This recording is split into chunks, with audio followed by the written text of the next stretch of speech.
understand how they work. And today, if you can walk away with anything, it's hopefully an understanding of how DC motors work, how servos work, and why are good practices for wire management, and how to make Anderson power poles. That's kind of like our goal, right? Can you think of anything else? Understanding electricity would be cool too. So we've created 4 different presentations that we're going to do. And before I can talk about motors or servos, I wanted to start with electricity because that's fundamental. Let me introduce myself. And first, I'm Patty Poston. This is Jim Poston. I'm his first senior mentor for Northern Nevada now. I'm the judge advisor for FLL. I've been a coach for 9 years. This would have been my 9th year. I'm not a coach this year. Jim Poston is the FTC head ref. He's also done FTC coach. He's done 9 years. Okay. So that's probably good. So I'm a geologist. He's an engineer. So I'm not an electrical engineer. Next slide. I did want to say too, that we're not the very expert people that should be teaching this, but in the absence of anyone else, the gaps in my knowledge and the gaps in Patty's knowledge will hopefully not overlap. So we'll cover everything. Yeah. And then if there's any other questions, we'll just ask Rick to present. So. Yep. Oh, we should ask, has anybody taken a physics course, physics electromagnetism? Yay, maybe you can answer some questions. Don't be shy. So if you have, we'd just like you to come up and do the presentation because that's basically what we're talking about here. Yeah. We're going to start with that. Physics has changed since lots of changed. Oh, that's true. When we learned it back in the 18th century, it was a little different than today. So I'm going to start with electricity and ease into the other subjects. And you guys aren't just going to sit there. We're going to have math problems and stuff. So Genevieve. As a matter of fact, they're not going to sit there. Look, they're supposed to introduce themselves. Who are? Okay. Do you want to do that? No, I think we can. Oh, we're skipping it. We are robotics, right? Raise your hand. You guys go ahead and say your names. Okay, hi, my name is Sydney Taylor. I'm a senior. It's my 4th year on the team. I'm usually on the mechanical side of stuff. And one thing I want to get out of the workshop today is understand what Wendy does. Wendy is our electrical person on the team. We'll just go around. I'm Brianna, and I'm also from Fire. I was in FLL for 3 years, and this is my first year at FRC. I'm a freshman. I don't have any experience, and I just want to get out of knowing electricity. Okay. Daniel, this is my 3rd year on the team. I'm a junior. What's the thing you want to learn today?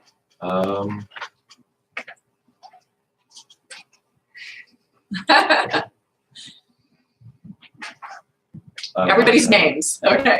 Were you on the build? Were you on the build team? Yeah. Okay. By the way, Fire's an FRC team for folks that don't know. Yeah, Nanami? I'm Nanami. I'm part of the Team Cyber Mafia, the FTC team here at Carson City. Okay, what did you want to get out of today? Maybe some wiring, maybe some servo works. Okay, cool. Hi, my name is Devin. I'm on Cyber Mafia. I guess I just really want to understand, how electricity works and how motors and servos, how to use them. Perfect. I'm Sadae. I'm part of Cyber Mafia, and I would like to know how to wire. Oh, good. Okay. Yeah. Next.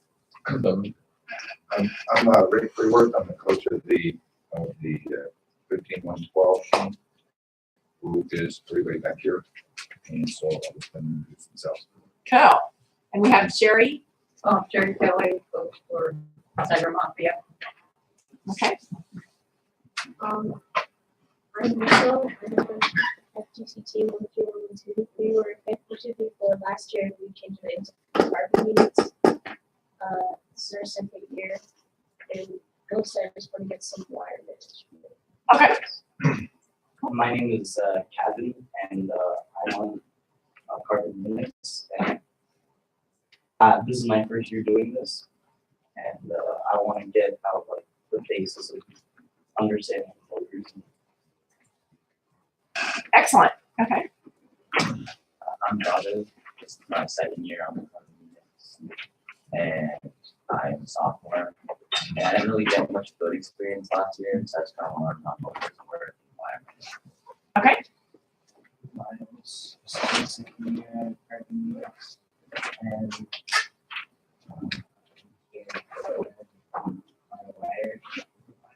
Okay. Coaches? This VJ, that was kind of first year. First year. Excellent. Okay. But okay, I'm a civil engineer. Want to know some more electrical stuff. Oh, you're electrical? No, it's just civil. Civil? Okay. Excellent. I'm civil No, too. Yeah. Excellent. Thank you. So we can mess up the wiring. Yeah. Sure. I'm Sridhar. I'm a Newfoundland Robotics dad, and I'm a sidekick to Coach Rick. Okay. Excellent. Oh, hi, I'm Genevieve. I'm on team 11574. It's Astro Drivers. This is my third year in FTC. I'm 8th grade, and I have a little build experience, and I want to learn more about electricity. Excellent.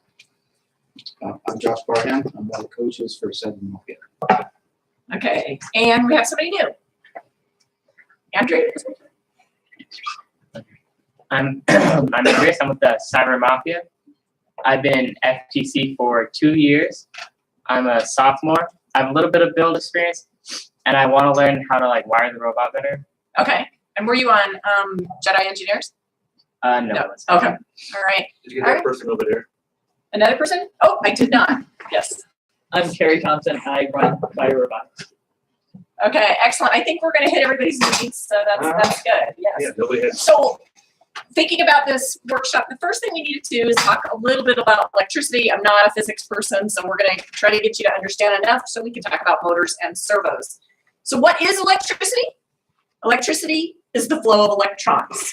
Do you guys know, all of you guys are high school or 8th grade and up, you know what an atom is? So what's in the nucleus of an atom? Anybody can tell me? Raise your hand if you'd like. Yes. Protons and neutrons. Protons and neutrons. And what circles an atom? Electrons. Electrons, right. So go ahead, the next one. So what does the flow of electrons mean? Electrons are in the outer shell of an atom.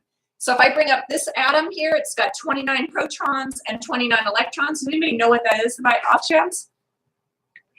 It's a carbon. Oh, you did. It's a carbon element. And they have an unbalanced amount of valence electrons. I'm not going to go into that much, but if you take chemistry, you'll learn there's a way to balance electrons, and those are your inert gases like argon. That's not carbon. So it's not carbon. It's what is it? The carbon units ought to know if it's carbon. Yeah. Copper. Copper. It started with a C. Sorry. Okay.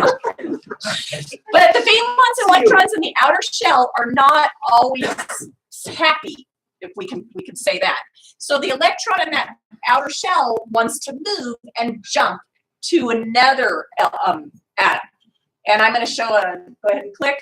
So this is how the flow of electrons works. So here's an atom. That valence electron jumps to the next one and the next one and the next one. Does that help a little bit? That's flowing electricity. How does it get started? Yeah. So electrons are critical, first of all, to the work of electricity. In its most stable balanced state, an atom will have the same number of electrons as protons. We know that. Pictured is the 29. It is a copper atom. The atoms aren't all forever bound to the atoms. The electrons on the outer orbit of the atom are called valence electrons, which I mentioned. With enough outside force, a valence electron can escape the orbit of the atom and become free. Free electrons allow us to move charge, which is what electricity is all about. So it's the flow of electrons.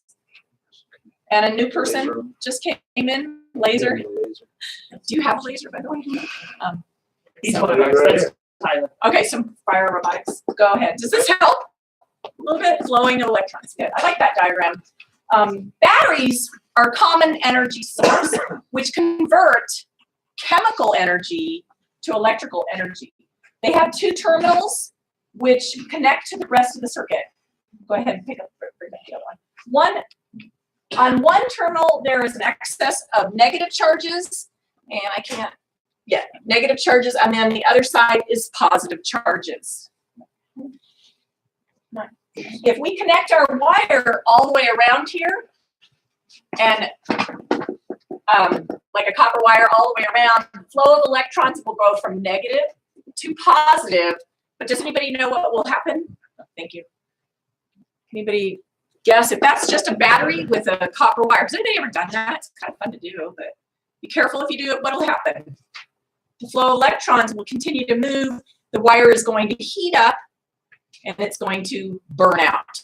It's going to burn out because there's no place for the electricity to release out. And go ahead and bring up the next one. Okay, so here's an actual electrical circuit. This is the code, if you will, the symbol for battery, and the electrons are moving, and it's going to a light bulb, which is actually a resistor in there, and the resistor is heating up and producing light. And then it continues all the way, and that's a switch to turn it on and off. So that's the flow of electrons, which makes electricity. I think that's all we were going to talk about, really in depth on electricity. Yeah. Sorry, this is the physics teacher speaking here. Good. Yeah, two things about this that are important when you're talking about electricity. We typically talk about it as current, which because they discovered electricity before they discovered what it was, they decided it must go from positive to negative. So while electrons actually go from negative to positive, current goes from positive to negative. Yeah. And that's how your electrical stuff will be working, and that's what you need to be thinking of is that the nomenclature is current that goes from positive to negative. The other is that the switch up there, if it's open, you're not going to get any electricity to flow. There has to be a closed path for the current to flow from the battery because otherwise it's too hard for it to jump through air. Exactly. Thank you. No problem. Great. The four most basic physical qualities in electrons are, number one, voltage, abbreviated as a V. Next is current, and the symbol, not abbreviated, the symbol is an I. For current, resistance, the symbol is R. And lastly, power is P. These are the basic things you need to know. And if you guys have been building robots, you're probably going, I know voltage and current a little bit. We're going to try to explain electricity a little bit more and how these relate by using by a physical model of water. So voltage would be pressure in this water example we're going to give you. Current would be the flow of water. Resistance would be the size of the pipe. And the power is the horsepower. Okay, and you wanted to talk about it. So in the water analogy, this is, it's not really a circuit, but we have this pressure. The tank is filled with water. So you know that at this point, there's some water pressure, right? Or maybe it's connected to a water system. So there's water pressure here. That's kind of the equivalent of voltage. So voltage is the pressure that gets the current flowing through the circuit. Now this pipe, if you have a big pipe, a lot of water can flow through it, right? So with a wire, if you have a large gauge wire, a lot of current can flow through it. The faucet would act like a switch. If you have the faucet off, no water flows. Your switch is off, no current flows. As long as you don't have leaks, going here, like a short circuit in your wiring. And then the pipe itself, believe it or not, there's some resistance to water flow. I mean, it does flow easily, but the pipe has a little impedance to the water. It's like friction on the sides. And the type of conductor in an electrical circuit also has some kind of impedance. Copper's a good conductor, but there's other conductors that are better, and there's some that are worse. Typically in our robots, we're going to be using copper. So, is it next one? yeah. Oh. Okay, so here's kind of like another circuit, the light bulb. Here's your battery. You got your current flow as opposed to electron flow, going from positive to negative. Over here on this side, we've got water flow. We got this pump here. It's pumping water through this circuit. So it's pumping through here, and this turbine is being driven by water, just like the light bulb is being driven by the current. Okay, so and the reason we use this analogy is that it's kind of hard to think about electrons flowing and what it actually does. But everybody knows about water. So you know when you turn your faucet on, you got water coming out. And this will help when you're trying to troubleshoot things when things go bad. So let's see what we got. Well, and before we move on, the thing out of those, for me, as somebody that knows nothing about really physics and electricity, when I'm looking at this, voltage makes sense, right? It's the pressure. That's pretty easy. Current is the one that always kind of makes me wonder, what are they really talking about? And think of the Truckee River, you know, when the water is flowing really fast, that's current. That's current. Or when it's slow, that's current. So how fast do electrons go past a certain point, or how slow? That's what you're talking about, current. Does that make sense at all? Hopefully, anybody have questions on voltage, current using this? We're going to go into it a little bit more, but on that, you think that worked? Any physics? Well, yeah, the requirement is that you ask the question right when you think of it. Yeah. Because if you ask the question like 4 slides later, we won't remember what it is anyway. So just if you have a question, just raise your hand. Let's ask it. All right. So moving on, for what you guys need with robots is, how do you measure these things? Voltage is measured with volts, and the symbol is V. Current is measured in amps. The symbol is A. Resistance is measured in ohms, and the symbol to me is an upside down horseshoe. That's what it looks like, which is it's an omega, if you know that. And power is measured in watts, or a W. Okay, so that's what's important. If you've seen these on your electrical design drawings and stuff, that's what those mean. So, okay. Now, what is voltage actually? And it's the push that causes charges to move in a wire or other electrical conductor. Voltage is defined as the difference in electrical potential between 2 points of a conductor. So if you have high potential to low, it's going to flow, just like high water pressure to low water pressure. Right. When an electric current of 1 ampere, amps is ampere as well, dissipates 1 watt of power between these 2 points. That's potential energy to low energy. It is sometimes called electromotive force, or EMF. And just an FYI, Volt was named after Alexander Volta. So when we get into some of the formulas there, don't get confused that it has E, because E is, in this case, equivalent of volts, electromotive force. So it could be E or V. Because you guys are going to have to do problems. So that's why you're learning all this. So voltage is the push, or the battery. Think of it as the battery. You guys have, what kind of battery you guys have? We have 12-volt batteries on FTC. 12-volt, okay. All right. Okay, so some common voltages, just to give you an idea. I thought this was kind of fun. A rechargeable battery, 1.2 volts. Those little AA's or AAA's, or the big fat D cells, are 1.5 volts. A USB is 5 volts. Auto battery, 12.6 volts total, etc. on down. So, and it gets kind of lightning, 100,000 volts. 100 million? Oh, thank you. Power lines, don't touch those. Rapid transit, third rail. You guys, we don't have subways here. So be careful of the third rail. If you ever go to New York, you'd be zapped. And of course, US, Japan, and Europe all have different volts. So if you travel overseas, you have to take a converter. Go ahead to the next one. Next, what is amperage? Amperage, again, is the flow. And whenever I go, I'm not sure, think of a river and it flowing fast or slow. Or if you ever do whitewater rafting, it's not the speed. Current It always flows at the same true. speed. It's how strong it's flowing. Right. And that's where I get confused a little bit, is I have to think of how many electrons are going past a certain area. How fast does the current flow? Speed of light. Yeah. It flows at the speed of light. Cool. Okay. It's named after Andre Marie Ampere. I just like that kind of tidbits. And it's shortened to amp, or A. What is resistance? Is the restriction of allowing the electricity to flow.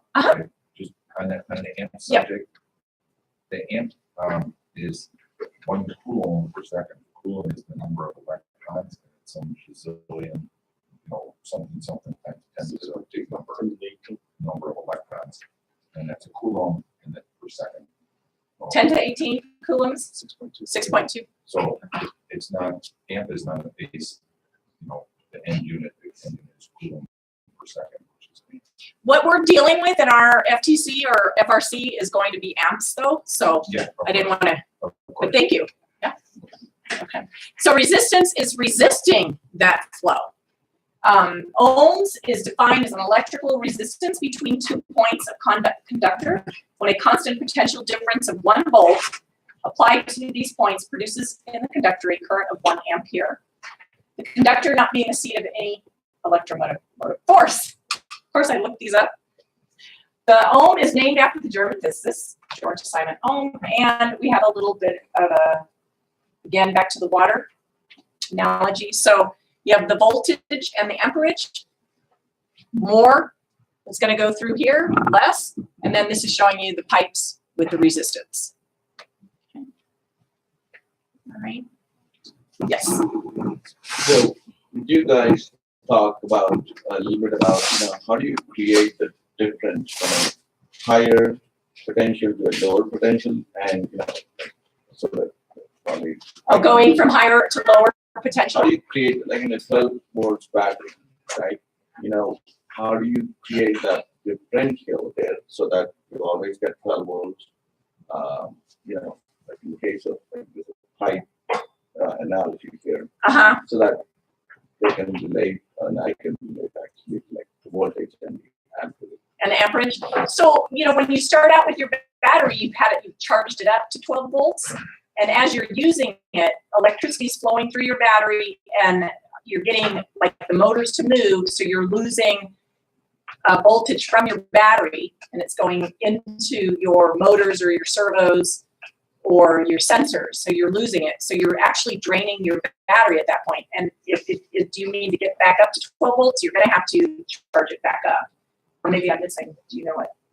I'm not sure, yeah. I'm not sure what you're. The voltage. How do you is regulate it at 12 volts? Is that what you mean? Yeah, how do you create that difference so that there's always 12 volts in the back? Well, you can't always have 12 volts because it's going to be drained. But you do have a differential because you have 12 volts here and none going out, none until you turn it on and complete your circuit.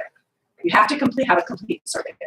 So when you have the power turned on, you have a complete circuit. Your programming is holding it back, and then you say go, circuit's complete, and then you're losing electricity through your motors or heat, and it's draining the battery. So after every match, you need to change. I recommend changing your battery, and if it depends on how heavy your battery is too, and how hard your motors are working as well, because it'll drain it quicker. So those are the drains. So you're going from high to pretty much nothing. Yeah. Does that make sense? Okay, I hope. So the batteries, they're designed, they have multiple cells in there, and the cells each have a certain voltage maximum. So you can't really get more than that voltage. It might drain to less than the voltage, but that's, you're not really regulating that battery. The battery is producing that voltage. That's what's starting the voltage in the circuit. So, yeah, that makes sense. Yeah. Does that address what you were getting at? Yeah. Oh, okay. Okay. All right, so the cells on the battery, some of them, the electrons are already highly charged, so they have lots of extra energy to them, and that's on the positive terminal. And then the negative terminal is the one where the electrons are that have already used all their energy. So the battery itself is designed to have the potential difference. You just have to connect between the positive and the negative side with a continuous loop in order for that potential to exist across the circuit. Okay, thanks. The one thing I wanted to point out over here is that this restriction here, this is of the same, diameter pipe, but something happened here, it got crushed or whatever, so not as much water can get through. And the analogy in your wiring is if you nicked it or you cut some of the conductors or whatever, now you can't get as much current through it. So when we're talking about stripping wires, you want to be careful not to strip any of the copper off. You're just stripping the insulation and trying not to cut any of the copper. Especially with a stranded wire, you can easily cut one of those little fine filaments of wire, 2 or 3 of them. It's not that big a deal, but now you've reduced the amount of current that wire can take. So. That's really, all right. So now the math. Ohm's law. Ohm's law is back. So there is Ohm's law, If you guys haven't heard of it, it's the relationship between voltage, resistance, and current. How does it relate?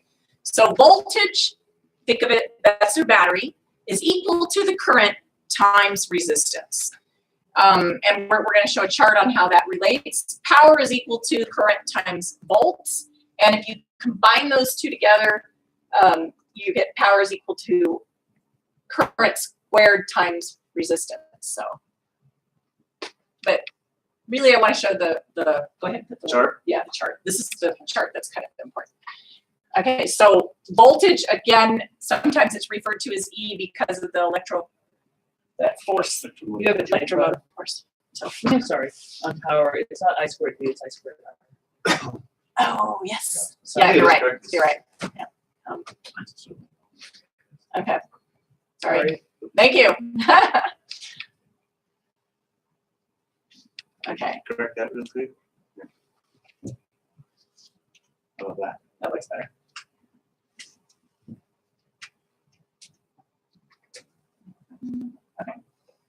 Oh, you want this? All right, so how do these relate? If this is voltage and these are equal to it, what if the current is really high? What happens to the resistance? The apps is high. Can you guys tell me? Ready? If your voltage is constant. Correct. So if you can think of algebra, right? If I is higher and voltage is constant, what happens to R? R is going to go less, correct? Exactly. So think of that relationship. If your resistance is higher and the voltage is constant, of course, sorry, and then your amperage is going to be lower. Just like what Jim was talking about. If you take away when you strip, you take away it, you're not going to have as much current go through because your resistance is more. Okay. And then the same with the power. If same kind of thing. Does that help at all? Ohm's law is really important.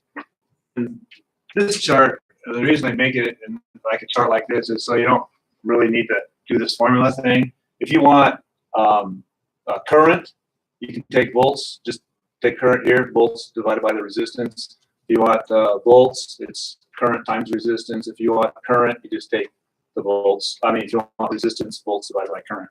So it's the same thing as the algebra. It's just kind of an easy way a convenient way to think about it. Where are you going? We think it's so important to understand this that we actually have some exercises we want you guys to try. So you can work together. Go ahead and I have pencils and scratch paper, and I'm assuming everybody probably has a phone. You can use your calculators on your phone. So go ahead and put the first one up. Okay. There you go.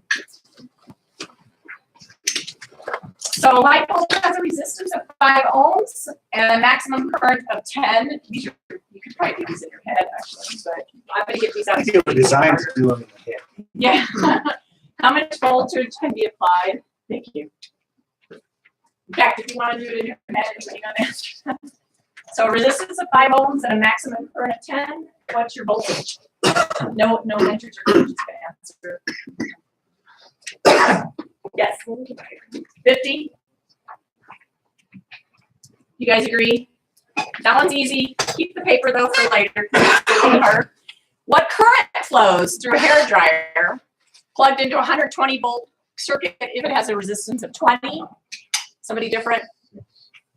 6? And 6 what? 6 what? Yeah.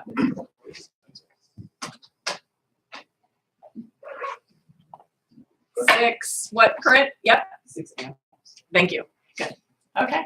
And the last one, what happens to the current in a circuit if a 1.5 volt per battery is removed and is replaced with a 3 volt battery?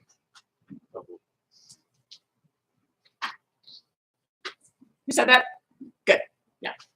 So you got the relationship, current, resistance. Okay. And now we have some power questions. Okay, made it a little bit harder. I don't know if you remember because there's a little bit of squaring in there. So a 6 volt light bulb hooked up to a 6 volt battery. The power output of the light bulb is 100 watts. Calculate how much current in amps would be required to get 100 watts out of the 6 volt bulb. Should I put the formulas up? Would that help? Okay. Oh, yeah. What about here?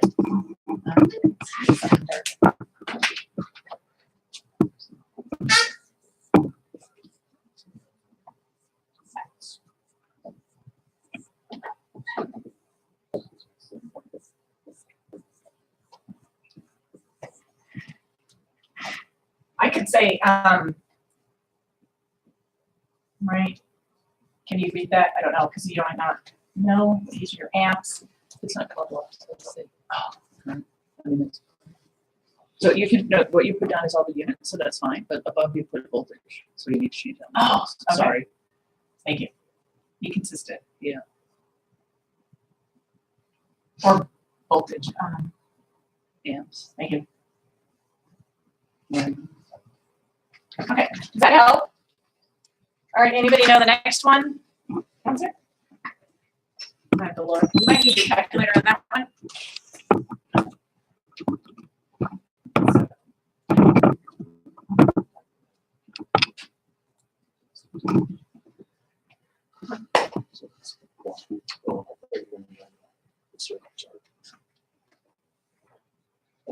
Oh, the circle. I did not. So you have 100 watts, 6 volts in the light bulb. Jim did these. I'm asking him. I didn't do it. Okay.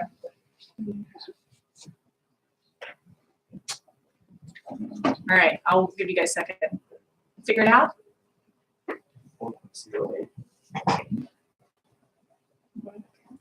And what are you looking for? You're calculating current, right?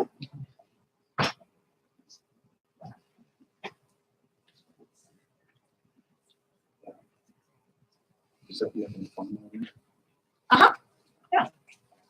If you're looking for current, I can solve for current would be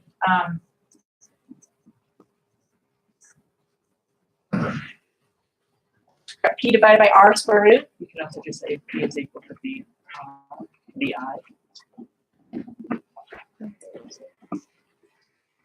That's true. You can also say P is equal to V times I. Yep. Okay. But using that one, a little bit of algebra. So anybody get something like 16.67 amps?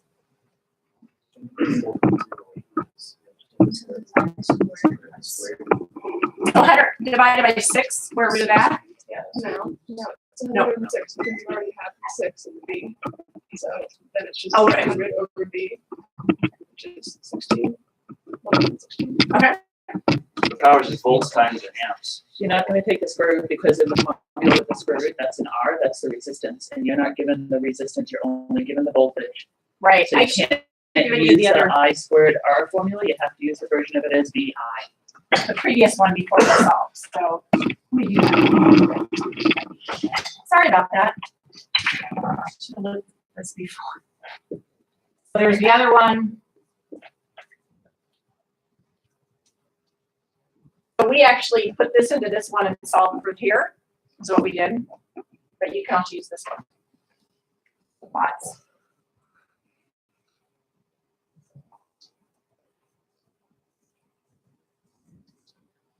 All right. 16.67. Next one, what would happen if you use a 12-volt battery and 12-volt light bulb to get 100 watts of power?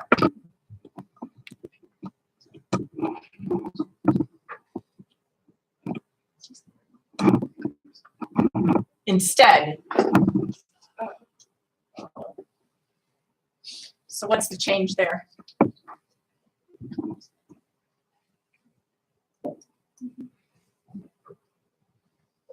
So instead of a 6-volt, you're using a 12-volt and a 12-volt versus a 6 and a 12.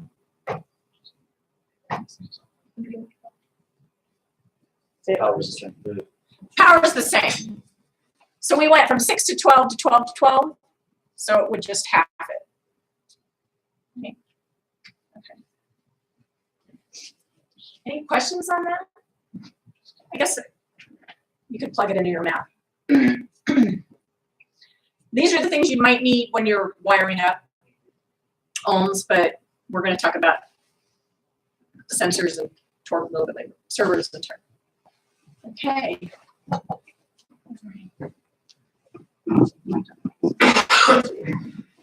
Well, your robots you're dealing with are direct current, so the current's always flowing in one direction. But you might have heard of alternating current. the outlets that are in the wall here are alternating current. They're not direct current. So it's not the same as the power you have on your robot. So it's not something you really need to know about, but the reason that we have alternating current is because you can easily change the voltage with a transformer. So when they want to pipe or they want to send power long distances, they can up that voltage, like we were talking about the transmission lines, 100,000 volts. So they step up the voltage, they send it across, because when you have a lot of volts, then you have fewer amps necessary. So you have a high voltage, you can send it across with fewer amps and then step it back down. So, you know, there was a bunch of disputes early in the days of electricity about whether DC or AC was safer. But for our purposes, you're going to be using DC, but just know that it's not the same electricity that you're getting from the wall outlet. Use the AC to charge your batteries, and you have a converter to go from AC to DC, but you won't be dealing with AC on our robots. Don't do it in FRC, do you? AC? Okay, that's it. This has nothing to do with electricity, but it has something to do with your motors, okay, and how the electricity is translated into motive force on the motor. And I want to talk a little bit about torque. Torque is a force that turns things, a twisting force, okay? So like a motor will spin your wheels, or it'll turn a gear or something like that. So that motor is translating that spinning force into something else that's useful for your robot. The English units of torque are ounce inches. I mean, we use in our robots a lot of ounce inches, but torque is also measured in foot pounds. It doesn't matter ounce inches or ounce inches or inch ounces or foot pounds or pound feet. Doesn't really matter. So the foot pounds, we got a trailer and we have to have these lug nuts on it, and they have to be torqued to a certain specification, which is 100 foot pounds. Okay, if you tried to torque one of your robot screws or something like that, or your motor, 100 foot pounds, you're going to be breaking things. But the bigger the mechanical equipment, usually the more torque is necessary. So that's just the units. That's something there. Yeah, that's something. So it's a rotational force. So here's your nut. You're going to twist it. So here we're exerting a 20-pound force a foot away. So that's 20 foot-pounds. But you can get the same force by putting your hand over here 2 feet away and pulling with 10 pounds. So 10 times 2 is 20, 20 times 1 is 20. And I think you all have seen this when you're like using a wrench. It's easier to pull on the end of it. You can apply more torque with less force. But when you're opening a door, if you try to open the door next to a hinge, it takes a lot of force. But if you open the door out on the outside of the door, it's pretty easy. You can open it with less force. So you're trying to get that same amount of torque, but the lever arm is longer, meaning you can use less force. That's going to be important when we talk about your robot and how much it can move. I want to do this. Now, there's some confusion between power and torque. Okay, torque is in foot-pounds, but power is in foot-pounds per second.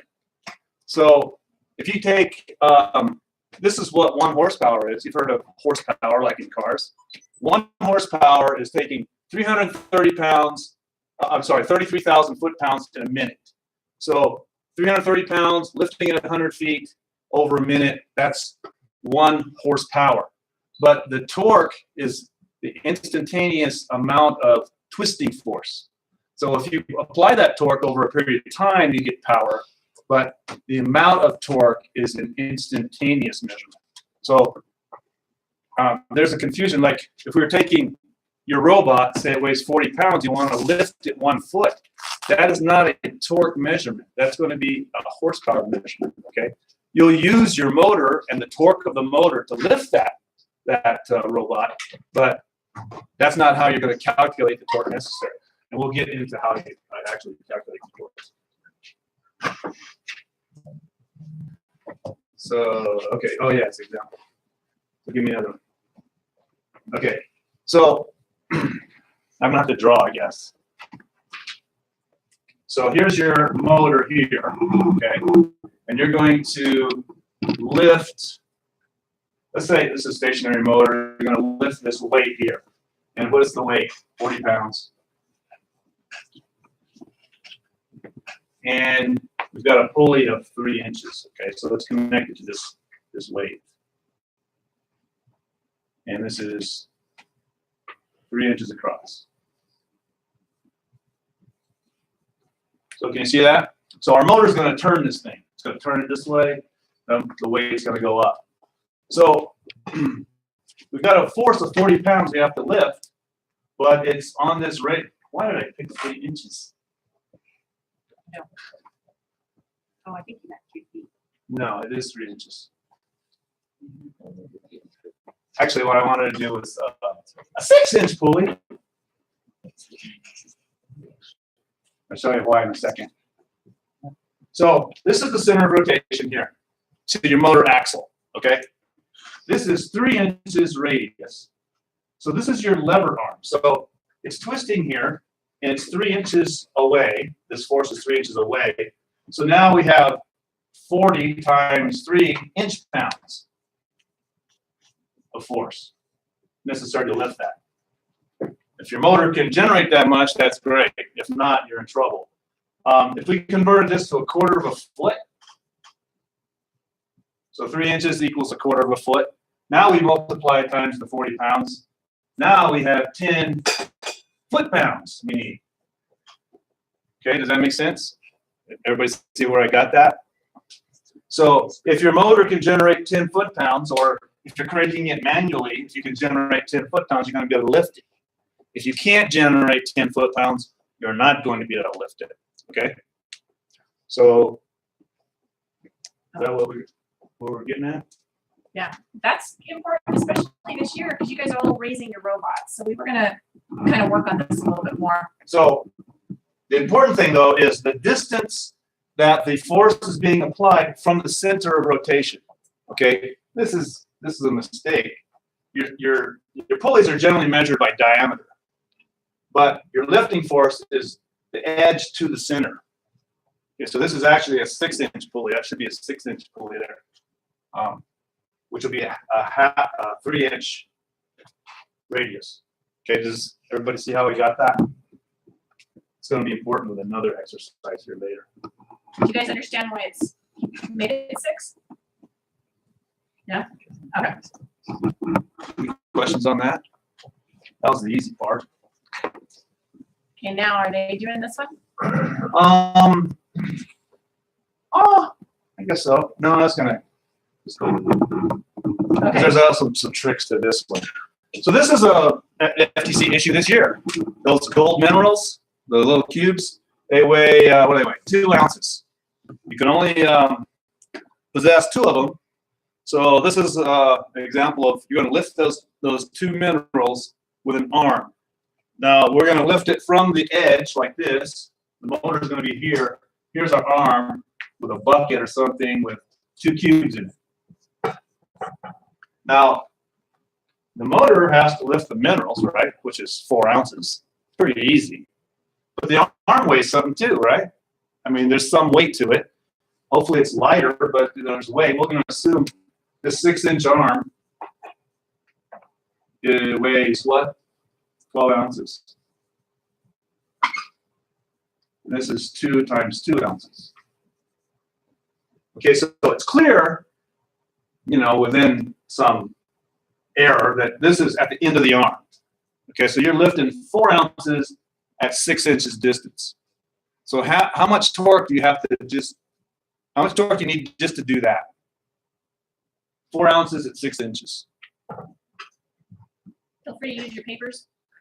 24 ounce inches. 24 ounce inches. Does anybody have a different answer than that?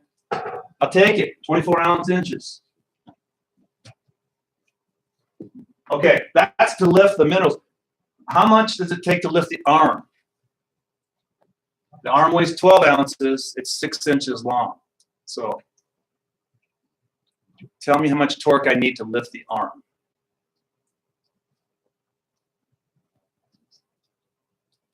Are we assuming the weight's just for theoretical purposes at the end of the arm versus the length of the arm? Well, would that be a good assumption? No, not really, but I mean, Okay. so it's distributed across the length Let's of the arm, assume, probably yeah, more of it let's at the end, assume but it's all like one of those Tetrix channels that's kind of evenly distributed along the arm. So the whole thing weighs 12 ounces. Does anybody want to try 12 times 6? Or 72? so that'd be like a worst case scenario, right? Nobody wants to try it. Because like the center, like if you were to take that whole piece, the arm and whatever bucket you've got at the end holding up those minerals, it'd be the center of gravity. All that would be, in theory, where you could say mechanically that's where the weight is, right? So this one we're going to assume it's all at the end, but here you got some weight here, some weight here, some weight here, some weight here, all the way along here. So if you took like what 1/10 inch segments, said, oh, it weighs this much at this point, this much at this point, you could calculate some kind of torque, but what a tedious mess that would be. And really what you'd want to do is calculate so you could integrate it. But luckily, this is all uniform.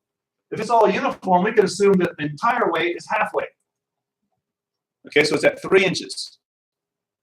We can assume that 12 inches is only 3 inches away from the rotation. Now, since I gave you that clue, what's the torque needed to lift the arm? 36? I had at least 2 or 3 36s. So you got 36 ounce inches to lift the arm. This is for the minerals. This is for the arm, ounce inches. Do you understand it? Okay. Total of 60 ounce inches. Yay. And our motor can do 100 ounce inches. So we're good, right? Yay. What if our motor can do 30 ounce inches? What's the problem? I mean, what's going to happen when we try to lift that? It's not going to do it. Could it be some damage to the servo? Yeah, could be. But what could we do to lift it with that 30-inch servo, 30-ounce-inch servo? Gear it. Could gear it? Yeah. We could gear it. We could double it. We could put 2 servos on. But if it's truly we'll say it's a 60-ounce-inch servo. If we're trying to lift 60 ounce inches and we've got a 60-ounce-inch servo, that's cutting it close. I mean, maybe your calculation's off. Maybe you got some kind of arm there that actually weighs a little bit more. Now you're in trouble. And the servos, don't want to be burning out servos. What do they cost? $30 each or something? I mean, that can add up. Depends. Yeah. Plus, you don't want it to be on the edge so that in practice it works and you get into competition and suddenly it doesn't work. That's the worst because, now your arm's not working. You're not going to be scoring anything because of that. So, did it get up to 60 ounces? Yes. Oh, okay. Yeah. Yeah. Rick? To clarify, so all of this understanding of finding details, this is a representation when you're just considering the arm. We have a bucket at the end of the arm which has some kind of gas. And arm bucket. You're going to be a little bit skewed with the center of mass going towards the bucket side. Yep. So Which is longer. Should be, so your average, what you're calculating is the center of mass here. So you're going halfway through the rod, the 6-inch rod. But if you want to actually measure it yourself, you just pick your arm up and put your finger in it until it balances, and then measure that balancing point. That's your, so it might be 3.5 inches or 4 inches instead of the halfway point. Right. So the real world measurement is going to be different than what we picture here. And also, you look at think of the cubes on the end in the bucket. Are you going to precisely get those cubes right in that bucket at a certain location? You are not. They're going to be off. If they're hanging out a little bit too far, that's putting more torque necessary to lift that. So, you can calculate these things. And like I said, a 60 ounce inches and you got a 60 ounce servo, you don't want to be doing that because of that. Things happen in the real world or in competition that cause your calculations to be off a little bit. So if you could generate a little margin of safety, that's the way. My safety margin is measure the arm, the weight of it, and go with the whole weight of it, even though not all of it's going to be the end, because then you have that little bit of safety measure. And then get your servo, depending on the whole weight of it, because At the whole distance. yeah, exactly, at the whole distance, because then you have that safety margin. And also, these servos, when you talk to Servo City, they say they can do this, but that's at its primo if you've done everything right. And you know, there's gonna be yeah, and it's new, and all it's, smoke is still yeah, inside the servo. oil and all that other stuff. So that's how I always used to do it, is measure the whole thing and then overbuy. And it's probably, I mean, if you really want it, maybe FRC has to be more precise, but Well, I was gonna say the issue, Sure, yeah. the one thing for FRC folks to think of is, we get DQ'd if we brown out. Because for us, we're connected to the field, and one robot browning out can cause the whole alliance to brown out. Mhm. So having a 60-ounce device on a 60-ounce motor will brown out. Right. And brown out means that once you've reached the maximum capacity of a motor, the motor still wants to do its job. So it's going to continually pull current from the battery at a much higher rate because it has to overcompensate for the fact that it can't move anymore. So it's going to try and continually move. And because you're pulling too much current, you are taking excess amount from your battery, from your station that you should be, and it will brown out the battery. And that causes a brownout of communications to the field. So you're not shorting it. So you're not causing it to go to zero. But the batteries have a particular range during which they can work properly. And if their charge goes below that, for us, it's 10.5 volts. So if the charge of the battery goes below 10.5 volts, we get into that danger zone of browning out. And we brown out the field and we get DQ. And if you brown out, all your partners, your alliance partners do? Yeah. Okay.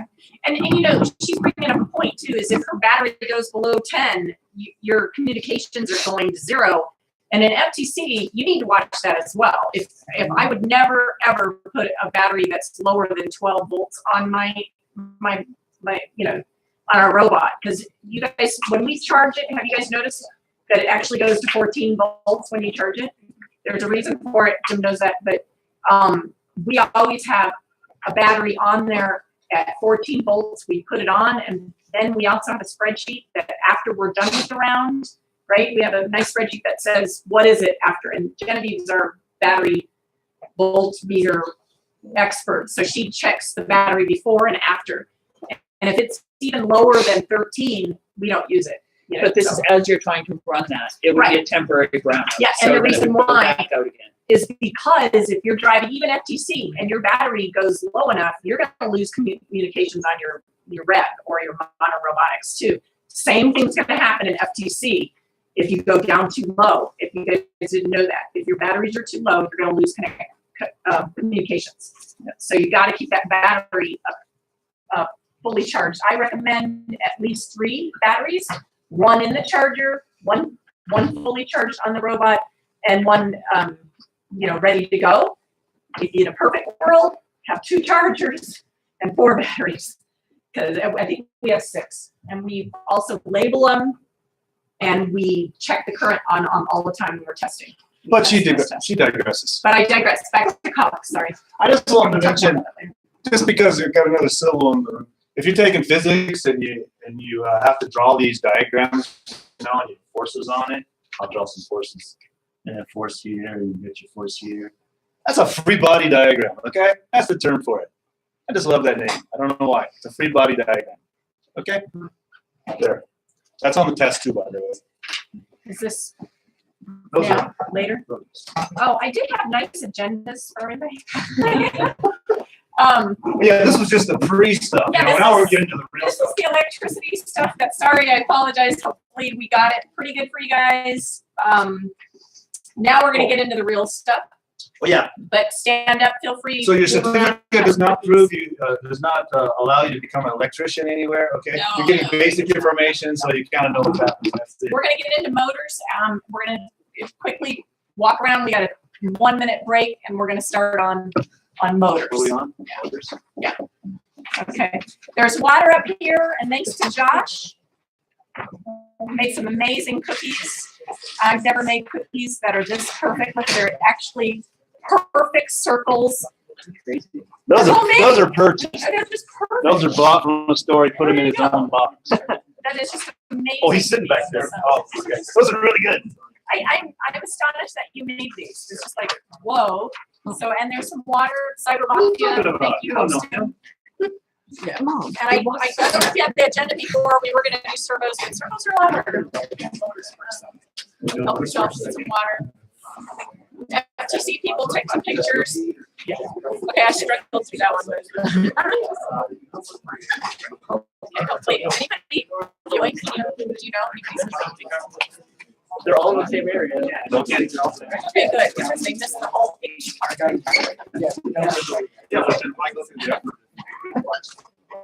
Right, well, because. Oh, that's all. Yeah, it's actually a picture of them on the camera. Yeah, that's what it's like. All right, that was really good. Yeah, I mean,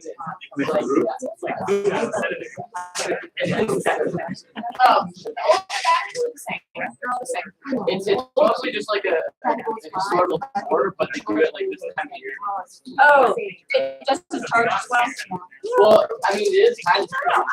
I mean, they're not going out of their way to try to scare you, but you'll be going into houses that people.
Create about 20 problems for them based on what we did on that first slide, and then have them do them.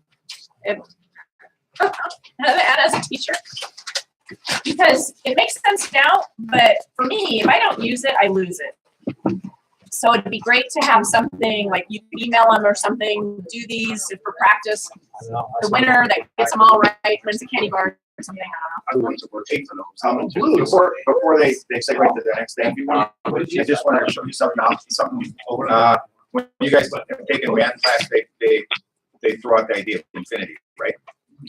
Okay. And we're just talking with somebody about infinity, how do you conceptualize infinity and all that kind of stuff. And so you guys get to see infinity if you have an accident. If you short out your battery, or something real close to it. And here's why. So for a given voltage and your battery, let's say the voltage is 8 because it's, for example, when your resistance is 8 ohms, your current will be 1. This is resistance versus current, the plot. Okay. So if your resistance is 8, your current will be 1. If your resistance is 4, your current will be 2. If your resistance is 2, your current will be 4. Resistance is 1, your current will be 8. Resistance is a half, your current will be 16. And you keep going up, right? So if the resistance becomes 0 by you shorting it out, there is no place where this crosses 0. It goes to infinity, right? So your V equals IR. When R goes to 0, V should be 0, but it's not. And current goes to infinity. So it's kind of a neat thing. So if you ever want to show your parents infinity, take the battery charger and go to your car battery and short out the terminals and show them that. Or not. You know, on his car. Yeah, or something else. All right, so And it has a lot of power. I accidentally dropped a wrench across the terminals on a battery. It was like a big spark flew and the wrench flew up in the air. There's a lot of power. Let's put that. All right, so looking at your agenda, I did change it. If you got the previous agenda, we're gonna do motors first because they're actually easier than servos. Then we're gonna talk about servos, and then we're gonna do a ton of wire management with some hands-on activities with you guys too. So here's kind of the agenda. We might go off of it a little bit, or we're gonna go off of it, but we might detour a little bit. So we're gonna talk about DC motors. Why? They're the most common actuator in all of robotics. They're simple, cheap, easy to use. Well, cheap, it depends on your term of cheap. They come in a ton of variety and sizes. The most important thing you're going to get out of this workshop, besides your knowledge, is I'm going to give, and sorry, FRC, I don't know your motors and stuff, but FTC people, I'm giving you the top list of motors and recommendations from teams around the United States as well as on servos. So that's going to be amazing. I'll give that to you guys. Okay. And if anybody online, we are live, by the way. If anybody online wants these, email me, pposton@firstinspires.org. I can send you the servo list as well as the motor list, and we'll get to that in a minute. But we're going to DC motors. Next. Oh, vocabulary for motors that you need to know. And to me, a burnout is similar to your stall torque. Exactly that's what you're referring to. So stall torque is measured when the motor's RPM is 0, but the motor still wants to continue to move because electricity is saying move, but it's 0 because it's trying to lift or it's trying to do something and it's just going like this, right? I can't move. That is stall torque. How much torque is that? It depends on the motor and how much money you want to spend and how good the motors are, as well as the gearbox internally is important too, and how it's made. The stall current is the maximum amount of current the motor will draw when it's measured at the point when the same thing. It's how much current is being supplied when it can't move. That's all. Free speed is the angular velocity that a motor will spin at when powered at the operating voltage with no load at all. So when you're looking at how good motors are, it'll say free speed. That has nothing to do with how fast it's going to move your arm because its free speed is no weight. Does that make sense? So those are the 3 things you really want to look for in a motor, basically. Any questions on that? The important thing about stall current is that's when the most heat is going to be generated by your motor. Trying to move, it's got the most current going into it and the most heat, and there's no spinning to help cool it or anything like that. So that's when your motor is most likely to burn out. And before I move on, same terminology for servos. So I'm not going back to this for servos, but same terminology. And from our experience, what happened, Genevieve, when our servo was going like this? Oh, it burned out and it got really, really hot, so hot to the touch. We had really expensive servos because we needed more torque, and they got really hot. Your garage kind of like started like on fire a little bit, but then like yeah. The garage was on fire a little bit. That's No, like you don't want it fully on fire. You can smell it. So that was our servo, and the motors get hot as well. So go ahead. Oh, yeah, and it's a joke, but someone tries to pull a trick on you. I guess the idea behind electricity isn't to keep the smoke inside the motor. Okay, that's just an electrician's joke. But when smoke does start coming out of your motor, something is bad. So it's not the smoke that runs the motor.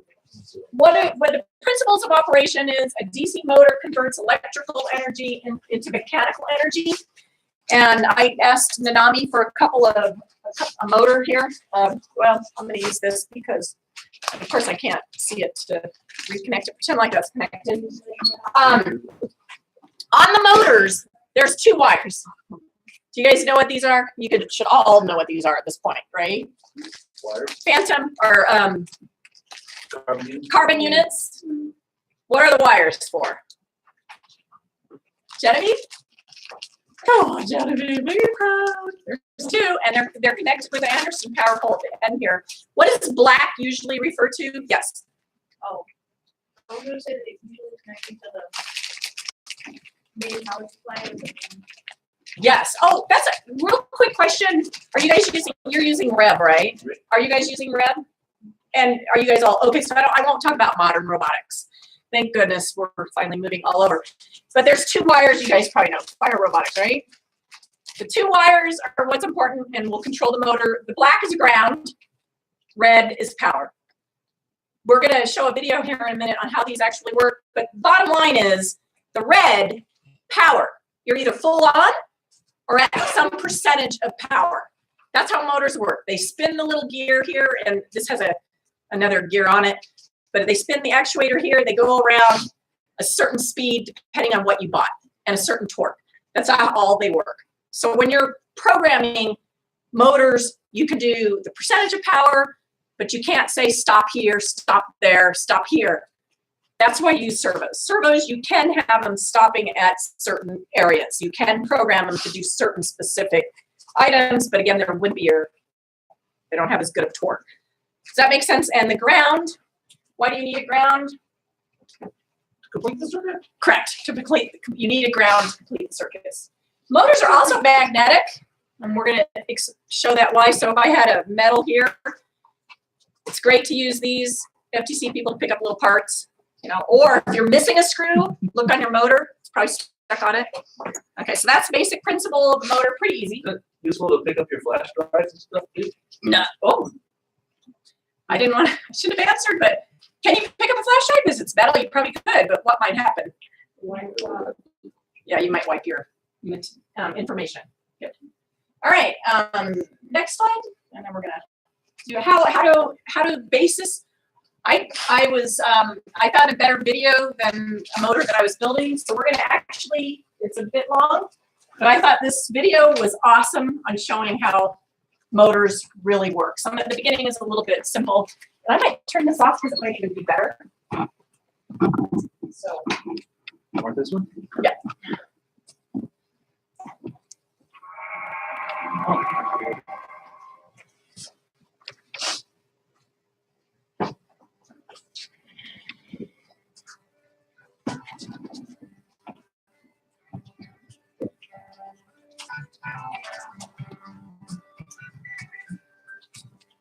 Motors convert electrical energy to mechanical energy with the help of magnets. DC motors are one type of motor and are often used in toys, appliances, and radio-controlled cars or boats.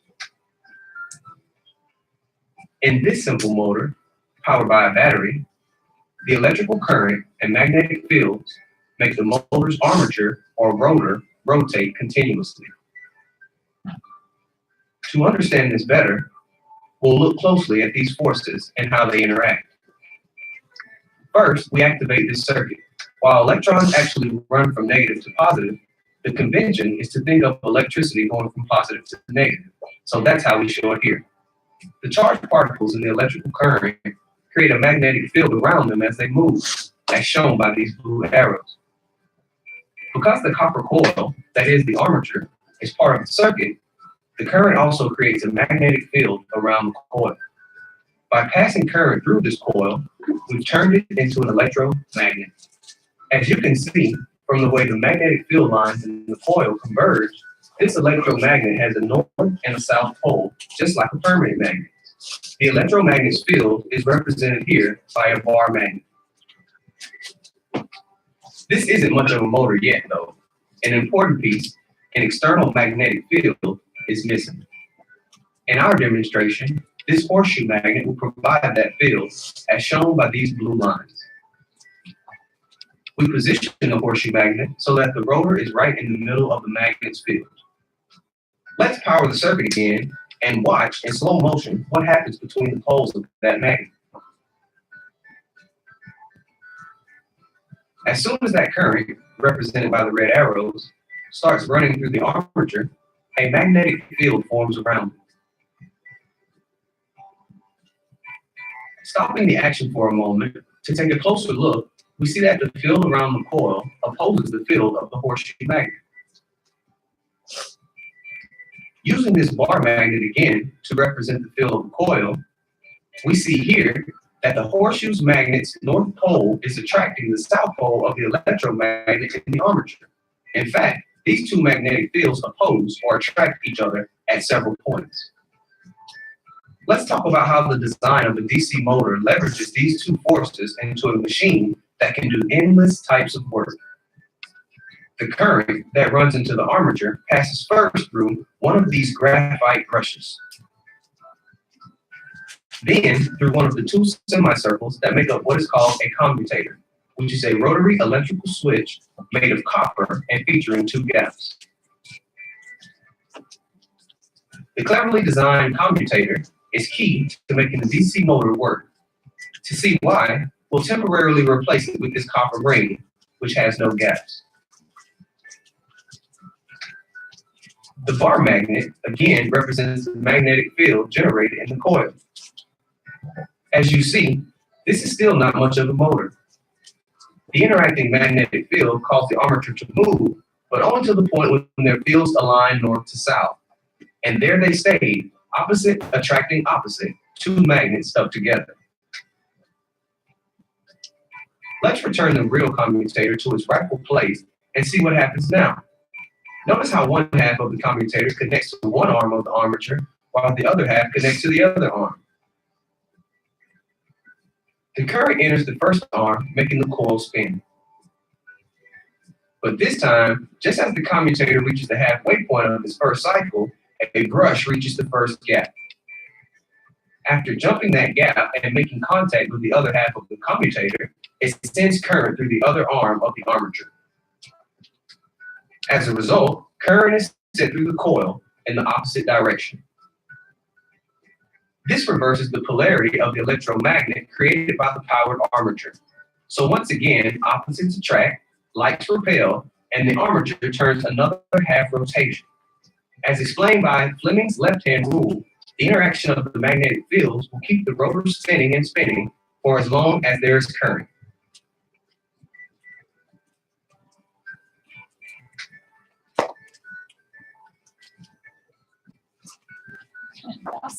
I actually found that video. I thought I was so lucky. Otherwise, I would have had to try to explain it. And I think visually, it's much easier.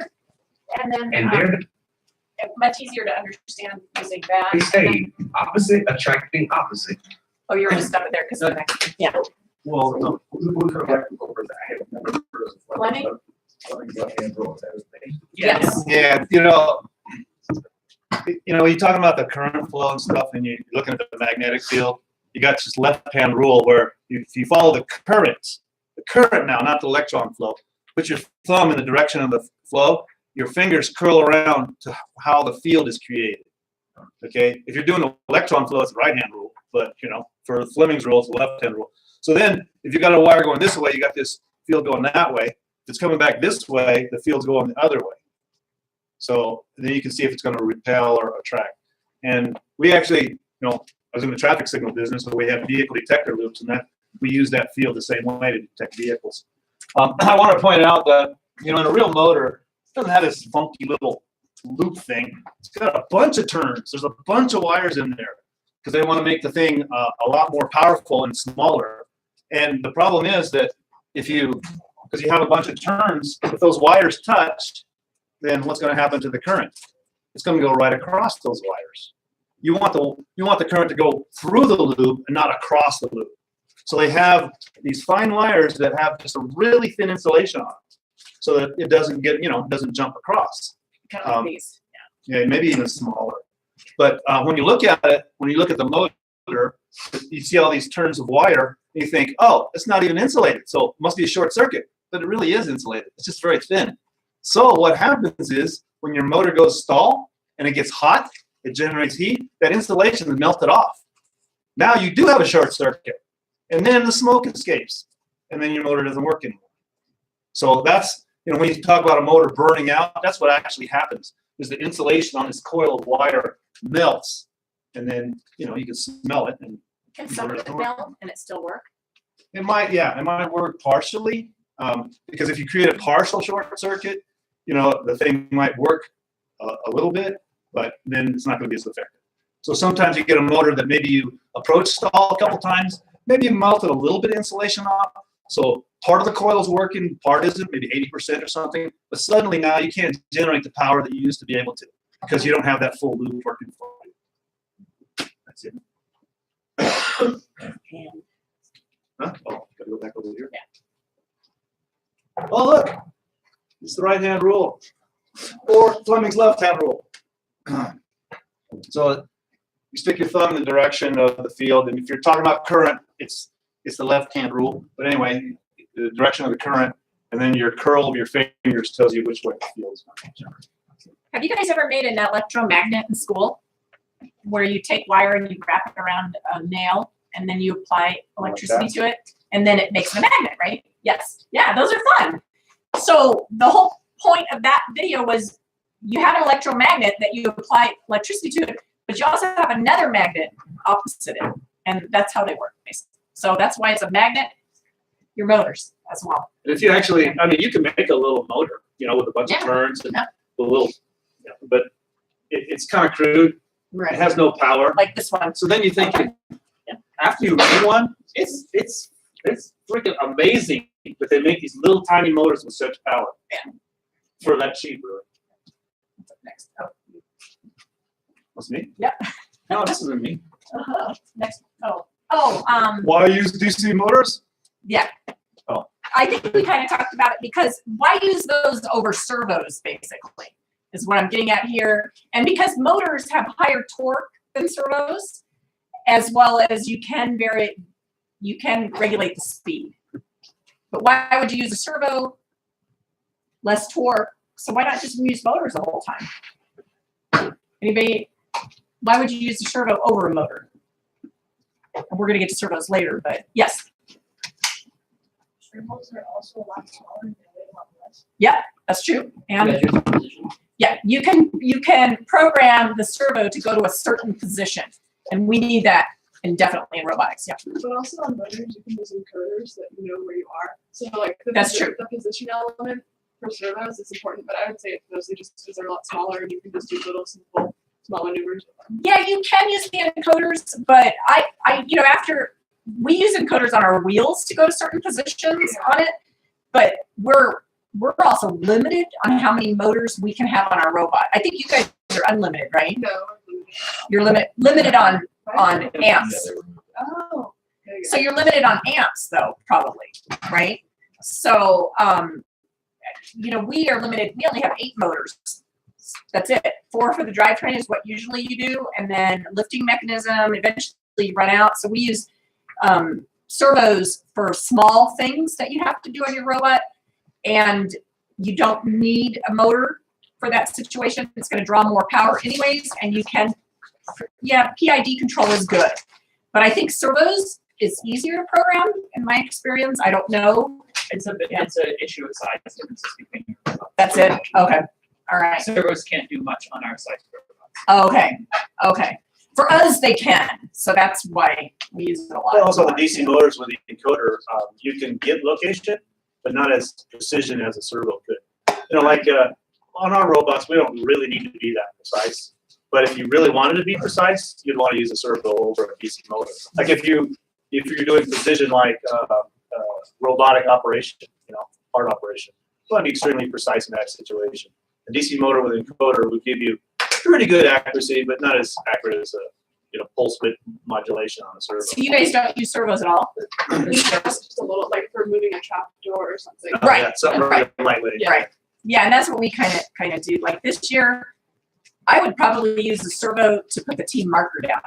You guys are building team markers because you could just drive up and drop it, open a trap door, and drop it. Last year we used it for our dual arm, but. So why are we talking about energy? You're right. I really don't know, except that energy is the capacity to do work. Work is what you want to do with your robot, right? And you need energy to do the work. And in our robots, well, our energy comes from batteries. But what is a battery? Is that electrical energy, really? I mean, what's the energy come from in a battery? Go ahead. Isn't it chemical energy? It is chemical energy. So that chemical energy, you're combining chemicals at a controlled rate to generate electricity. And then when you charge it, you're reversing that chemical reaction to put things back to where they are. And after a while, you're changing it back and forth. The battery just then goes bad. But I don't think that the FTC or the FRC rules yet allow nuclear energy. Because if you had nuclear energy, I guess you wouldn't really have an issue with that energy anymore. What else do we have here? Well, mechanical energy. those are definitely used on robots, like spring. You pump a spring back, and then at some point you release it. That energy is released, and you shoot something up or whatever. So you can use mechanical energy. In FRC, you can use pneumatics. Okay, in FRC, you can use pneumatics, so air pressure, and FTC, we're not allowed to do that. Magnetic energy, there's all forms of energy, but the key about energy is, oh, here we go. You can convert from and to, but generally, when you convert from and to, you're going to lose some. So this battery energy, you charge the battery up, you release the energy in the battery to do your thing, but you're losing something at each step of that conversion. So, and a lot of times, the useless form is heat. Right. I don't know what the point of this is. I think it had to do with work, home work set. I don't know. It's because our nomenclature for using the word work in everyday life is completely opposite of what work means in physics. Okay. I think that's Okay. So physics work does have a precise definition. Thank you. There's an explanation. So it's not just work, your tasks that or chores you have to do. So in linear motion, the work is measured by a force times a distance. We were talking about with horsepower, lifting, that horse is lifting up 100 foot, 330 pounds up 100 feet. Again, a force times a distance. So your units are pound, feet, ounce, inches, or, the SI measurements, Newton meters. If you guys are actually designing your robots as opposed to cobbling them together, do you use metric units? You guys are using metric units? Wait, hopefully. That means you're not. You got FTC guys using metric units? Yeah, Rev is What's that? Rev is metric. It depends on which company you're buying your parts from. Tetrix is English, and then Rev is metric. Servo City is English. I think it's kind of a mess. You've dealt with science and mechanics. A metric system is the way to go as far as easy calculations. But When you buy motors and stuff, they're not going to do that. That's right. yeah, and in the common nomenclature, it's all English stuff. So, I guess it's be a good idea to be conversant with both. Like, what temperature is it outside? In Celsius? 18 degrees. Maybe 18, 17 or something like that. What's that? It was 0. 0? Probably was, yeah. Yeah, I like that. 0 is freezing. That's the way it should be, man. And 100 is boiling. That's it. What is? Oh, rotational motion. So there's the distinction between the rotational motion and the linear motion. Is that the work for rotational motions is torque times the angle. So the torque of the motor is that instantaneous thing, and then the angle, however long you rotate that, is how you calculate the work. The power is required for work, and power again is the energy, what we talked about, over a unit of time. And we're not really needing to calculate power. This is kind of a way to introduce some of the physics of it, I guess. In a linked or closed loop system, power is conserved, omitting minor losses. But when we convert, one way to measure the how much we get out compared to what we put in is the efficiency, and it's measured 0 to 1. 0% efficiency means you didn't convert any, and a 1 is 100% efficiency, meaning you converted everything perfectly. So the power in electrical motors is the torque times the angular speed, like we talked about. But for purposes of building the robot, we're not really talking much about power. We want to know torque. Can it accomplish the task? We don't really care about how much power is used. We are concerned about how much our battery can supply, so that's important. But as far as calculating power, we generally don't have to do that. So I'm going to skip over these because I really don't want to talk about this stuff here. If you want me to, I will. But well, that's what FRC's main thing is we actually do need to look at power draw on versus the torque supply versus the torque supply, because our power draw is what causes the brownout issues, and because we have unlimited unlimited motors now, we have to be careful about number of motors. Yeah, right. Yeah. How much power we are expecting to draw from the battery every second. Okay. So that's important. Jim, can you go back once? Yep. This one? Or that one? Yeah, so, this one here. So either one of those two. The current draw there on that On the This left, you current? see, yeah, the red line. Yep, this is the red one, current maximum. And well, look at the red and the blue actually. So, so this is real important for, this is general motor curve. So on the left, you have the y-axis is angular speed in RPM. And at the bottom, you have torque. So if there's no load, you're all the way at the left-hand side, there's no load, you got a high torque at the top blue line there. As you put some load on the motor, the speed of the motor goes down. So as you go up the red line, current goes up there, then the speed of the motor is going down. Okay, and so if you say, well, I'm going to use a particular motor that's 100 RPM motor, and I'm going to get 100 RPM on it. No, you're not. You're going to get, if you're loaded maximum, you get 0. Yeah, when you're not doing anything, it'll spin at that speed, Yeah, right? you know, if you have no load, you get 100. You have half more, you get what, 50, right? And when we talk about stall current and stall torque, that's clear over on this end. So when you're not moving, that's your stall. That's the current it draws at stall, and the torque that is provided at stall. But hopefully your robot isn't at stall, you know, because if it's at stall, you're not doing anything. So mix it right, and also with the FRC, that's important, is how much current you're going to draw, based on where you are on this curve. So I guess that's the important thing, is that the current's going to, the measurements that you get from the manufacturers are stall torque and stall current. Some of them might provide a curve, that provides that. But when you're selecting a motor, the curves are similar, except the range is different. So if you want to get a more powerful motor, you want to look at the stall torque to see what the maximum it could be. And then if the curve is significantly different, you're going to have to look at that too, see if it's different from another motor. Then I was just curious, a lot of times on graphs, it has meaning, like when two lines cross, does it mean anything when the red and the blue line cross? I think in this case it doesn't, because these, the scales are, not.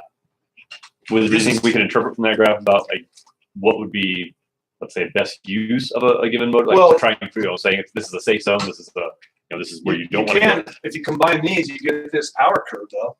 So you can see where your max power is, and it drops off there. So I think in this case, this particular graph at this point is not significant. It just happens to be where they cross on that drawing. Based on this drawing, just as a gut, you would say, if I want a certain amount of torque at a certain RPM, I'm going to use whatever half the radians of the motor.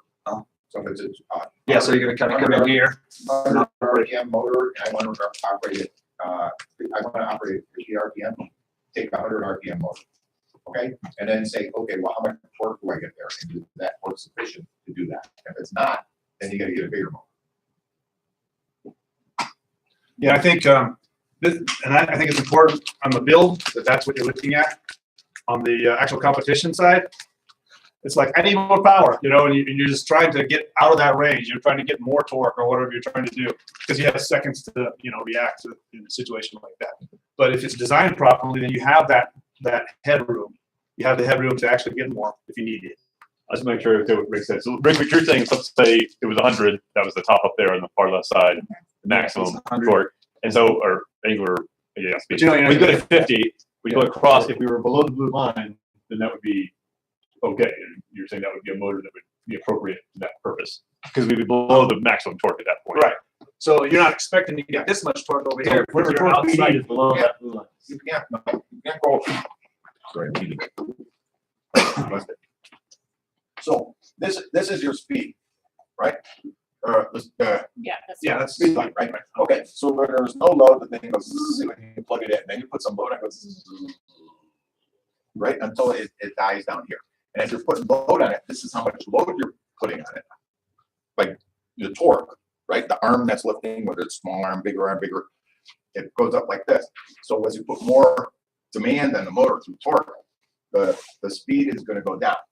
Yeah, what he was referring to is that at this point, at 50%, you want to be on the downside of the curve and not over there for your torque demand. No, this is your torque demand. So if you're going to be here, then you can read right down onto this curve.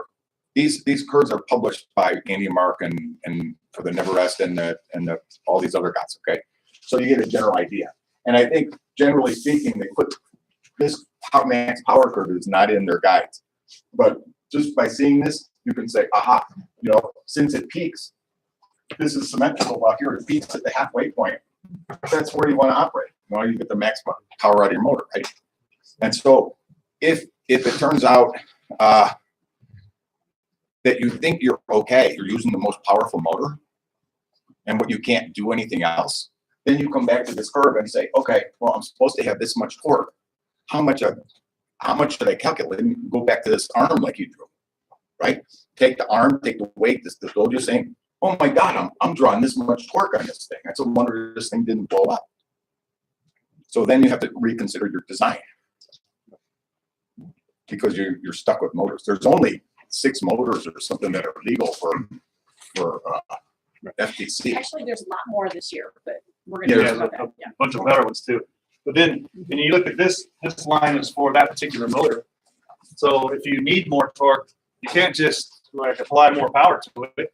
You got to get another motor with a different torque or multiply the torque, you know, with some other gearing or something like that. So it shifts this curve out here, and now you're in an operating range that's, you know, within the limits of the motor. That makes sense. Huh.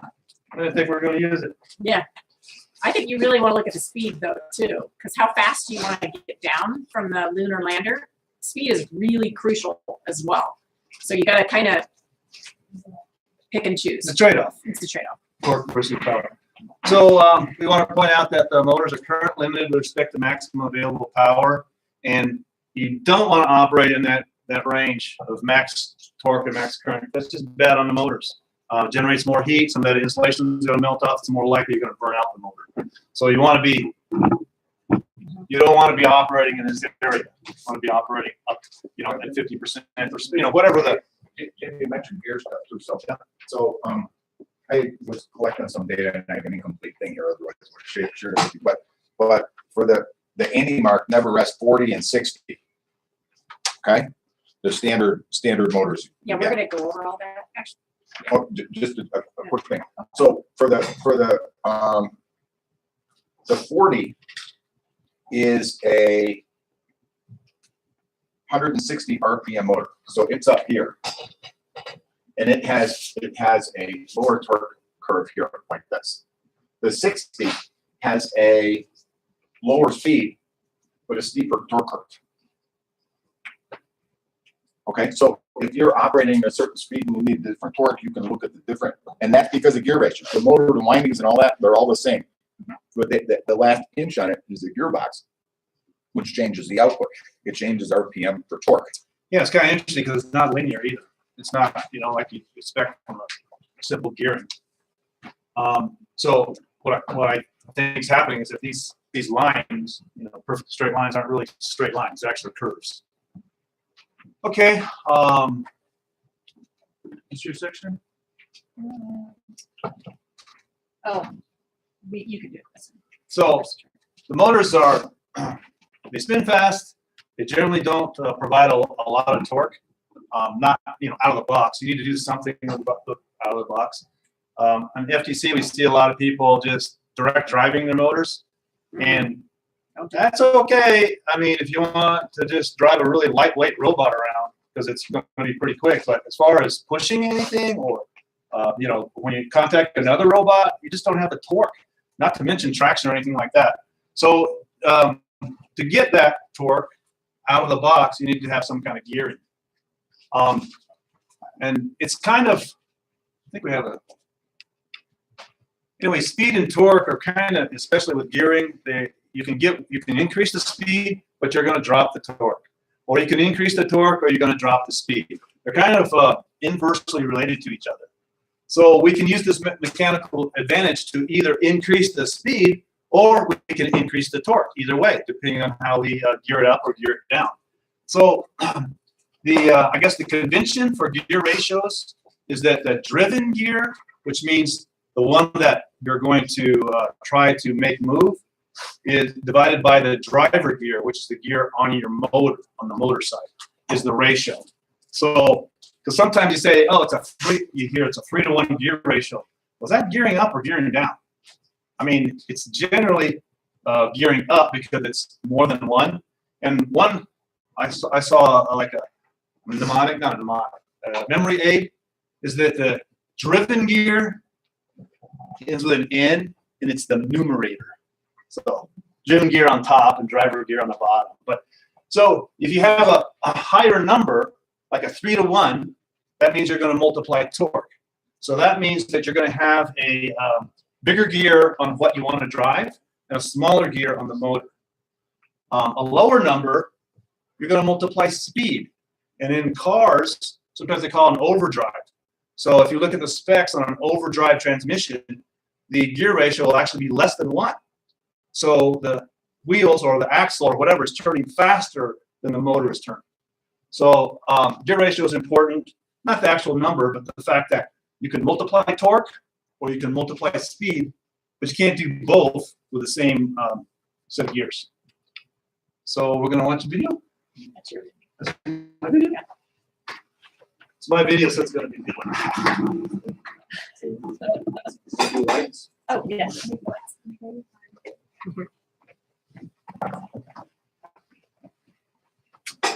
Where's the pen? It's over here. Oh, we got this thing still up. That's how one half of the company. What's up, fellow robotic? Okay. Just for Scott's purposes, disregard this up in the upper corner, okay? You should keep it on there so if they're watching. But I did point out that this is good for cooperation. We're cooperating and competing with VEX. Enthusiasts. My name's Damon. I'm a junior at West Ashley High School, and I'm here to give you an explanation on how to either increase or decrease your robot's speed or torque by altering its gear ratios. Now, before we get going, let's briefly touch up on what speed and torque is. Then we can go more in depth later on in time. Speed is the rate at which something is able to move or operate. And you see, this is a student doing this, right? I don't think he's really an English major. And torque is the force behind objects of rotational motion. Now, this video won't cover the contents inside of a motor. That will be covered in another video. What we'll be working with are gears exterior to the motor on the axles. And we will be dealing with VEX products like VEX motors, gears, shafts, wheels, C-channels, some sheet metal, a VEX Cortex, a VEX battery pack, bearing blocks, some screws, and caps nuts. You know, on YouTube, you usually have to watch a commercial before you see the actual content. All inside of a robot that will demonstrate the differences each gear ratio setting has to speed and torque. So let's get on with the video. Here are some possible scenarios I'll cover today. These all run for 10 seconds. As you may notice, the same robot goes different distances when it runs with the same amount of seconds. It obviously goes different speeds, but why? The reason for this is because it's equipped with different gear ratios. Now, before we get too deep, let me explain what I mean by gear ratio. When you connect a gear to another gear that has the same number of teeth, we call that a 1-to-1 gear ratio. A gear ratio is the proportion of teeth a gear has to another touching gear. The way you calculate this is by taking the number of teeth the driven gear has, which is the name of the gear coming from the motor, and divide it by the driver gear, the gear connected to the wheel. And then you'll get your gear train's gear ratio. Okay, in this situation, driven gear on a motor, driver gear on, say, the wheel or whatever. Now, given this, you can see that the driver gear is much bigger than the driven gear. Is that going to increase your speed, or is it going to increase your torque? Torque. Torque. And why do you say that? Yeah. Because there's a 50-50 chance? And you guessed right? Because the second one bigger. Yeah, if you look at the gear ratio, oh, it's down here already. It's a gear ratio that's larger than 1, so that means it's going to increase the torque. Less than 1, it's going to increase the speed. Remember, the driven gear will always act as the numerator. Now, you can remember this pretty easy because they both have the letter N. That's where you go. That's what you got. Let's look at our first scenario. This is known as a 1-to-1 gear ratio. Now I know what you're thinking, hey Jamie, all those gears are not identical. How is that a 1-to-1 gear ratio? Well, let's start with the first gear. This driven gear is a 12-tooth gear connected to a 60-tooth gear. But that's not where it ends. In this situation, the 60-tooth gear is known as an idle gear because it's meshed with another 12-tooth driver gear. To find the gear ratio, we have to first divide the 12 teeth by the 60 teeth, and then divide the 60 teeth by the other 12 teeth. You combine the two ratios, which will eventually form a 1-to-1 gear ratio. Here's our second scenario. This robot has a 5-to-1 gear ratio, known as a torque increased gear line. If we break this down, you can see there's only two gears, the driven and the driver. These gears are a 12-tooth and a 60-tooth gear. These two gears combine to form a 5-to-1 gear ratio, which means it'll decrease in speed, but increase in torque. We'll get into speed and torque values later. Basically, this robot moves slower, but it has the potential to carry more weight. The reason this gear ratio increases torque is because the teeth in the 12-tooth gear turns at the same rate as the teeth in the 60-tooth gear. But since there are more teeth to rotate in the 60-tooth gear, its axle will spin slower than the 12-tooth gear. The decrease in speed will cause an increase in torque, which, like I said, will be further expanded on later on. Now here's our third and final scenario. And it's quite even more interesting than that. As you can notice, it goes way faster than the others. That's because this is a 5-to-1 gear ratio, or a speed increased line of gears. This robot has a 60-tooth driven gear and a 12-tooth driver gear. This makes for a 1-to-5 gear ratio. It goes faster, but it can't handle as much weight as the others. So now that we've covered the applications you can use these gear variations in, you're probably wondering how I keep referring to speed from torque and vice versa. Speed and torque are the inverse to each other. The amount of speed you take away from your gear train is the exact same amount of torque that will be given in return. And if you added speed to a gear line, it would lose out on the proportionate amount of torque. We can use this truck and wall here to show the differences between speed and torque. Speed would be the variable at which the truck would get to the wall, but torque would be the variable that would give the truck the ability to punch through the wall. If we use a smaller sports car instead of our truck, the car having higher speed but less torque would get to the wall faster, but it wouldn't be able to go through it. Sometimes you can go without having as much torque and be able to use more speed, like increasing the speed to your wheels if you're in a scenario where you need to move fast, or the rotors of an airplane taking out because they need to go super fast to generate thrust. And there are sometimes your motors need to put out more work without speed as a necessity, like a crane that has to lift 80 tons of cargo. The uses for the variety of gear ratio options are virtually limitless. It all depends on how far you're willing to go to make a certain task easier, because in the end, that's what it's all about. That's a wrap, guys. I hope you learned something new today. Be sure to... All right. Good, Junior. I think you did a pretty good job. I think you did good with the graphics. That was good. Yeah. By the way, those are the type of things that get you on the dean's list. Creating videos like that. So if you ever want help with stuff like that, I have a million ideas. They're great for that. Yes. Is the gear ratio has not been driven by the driver. It's the other way around. So, the 12 to 60, that's like 1/5 gear ratio, I guess, is going slow. And a lot of things he said were like the opposite, in terms of like gear ratios. Okay. No, you're saying that Everything he said was backwards. you're saying that it should be driver over driven? Yeah, because so if you have say a 20 teeth gear and then a 10 teeth, or 20 teeth gear on the motor and then a 10 tooth gear on say an arm or something, it would be a 2-to-1 gear ratio, not a 1. It actually would be a 1/2. That's the convention. Is it under 1 is an overdriven like a higher speed ratio. It's just a convention though. As long as you understand what you're trying to get, then the ratio, as long as you understand what you're trying to multiply, then that's what's going to work with the robot. But there's a lot of confusion in the gear ratio. When you say 3-to-1, they always say, are you gearing down 3-to-1 or are you gearing up 3-to-1? So that's the convention that's used. So I would say that it isn't 100%.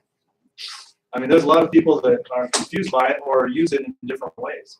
But that's the convention. So as long as you understand that if you increase for torque, you're not going to increase for speed. That's what it means to get at. And it doesn't just apply for gears. It applies for pulleys. It applies for sprockets. Oh, we need that. Yeah. Oh, I got it upside down. So in this case, you see, it's not gears, it's connected by a pulley, but the same thing applies. It's the ratio of the radius to the driven gear versus the driver gear. So you get the same multiplier effect. Now with pulleys, you got issues with slipping.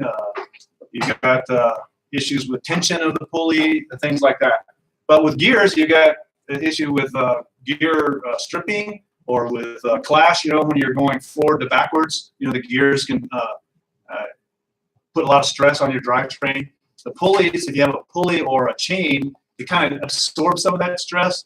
So there's there's advantages of one versus the other, which is beyond the scope of this. But the idea remains that if you have a sprocket or a pulley, you can still get that same mechanical advantage. What's this about? It's just the gears, okay. Do we need to calculate gear ratio? Does everybody understand how to calculate the gear ratio? Even if you don't agree on what the actual ratio means? Basically, but let's look at some problems here. Oh, wait. Is this what I want to do? Okay. I guess these are some gear ratio problems. Okay, so aside from the fact that your stall speed or your free speed is different than your actual performance speed, we're going to say your free speed is 100 RPM, and you have those 4-inch compliant wheels, and it's direct drive, no gearing. Okay, how fast can you go at that free speed? How would you calculate that? So this is rotations per minute, or revolutions per minute. That's how fast the motor is spinning. So if the motor is rotating at 100 rotations a minute, how fast is the wheel rotating? Direct driven.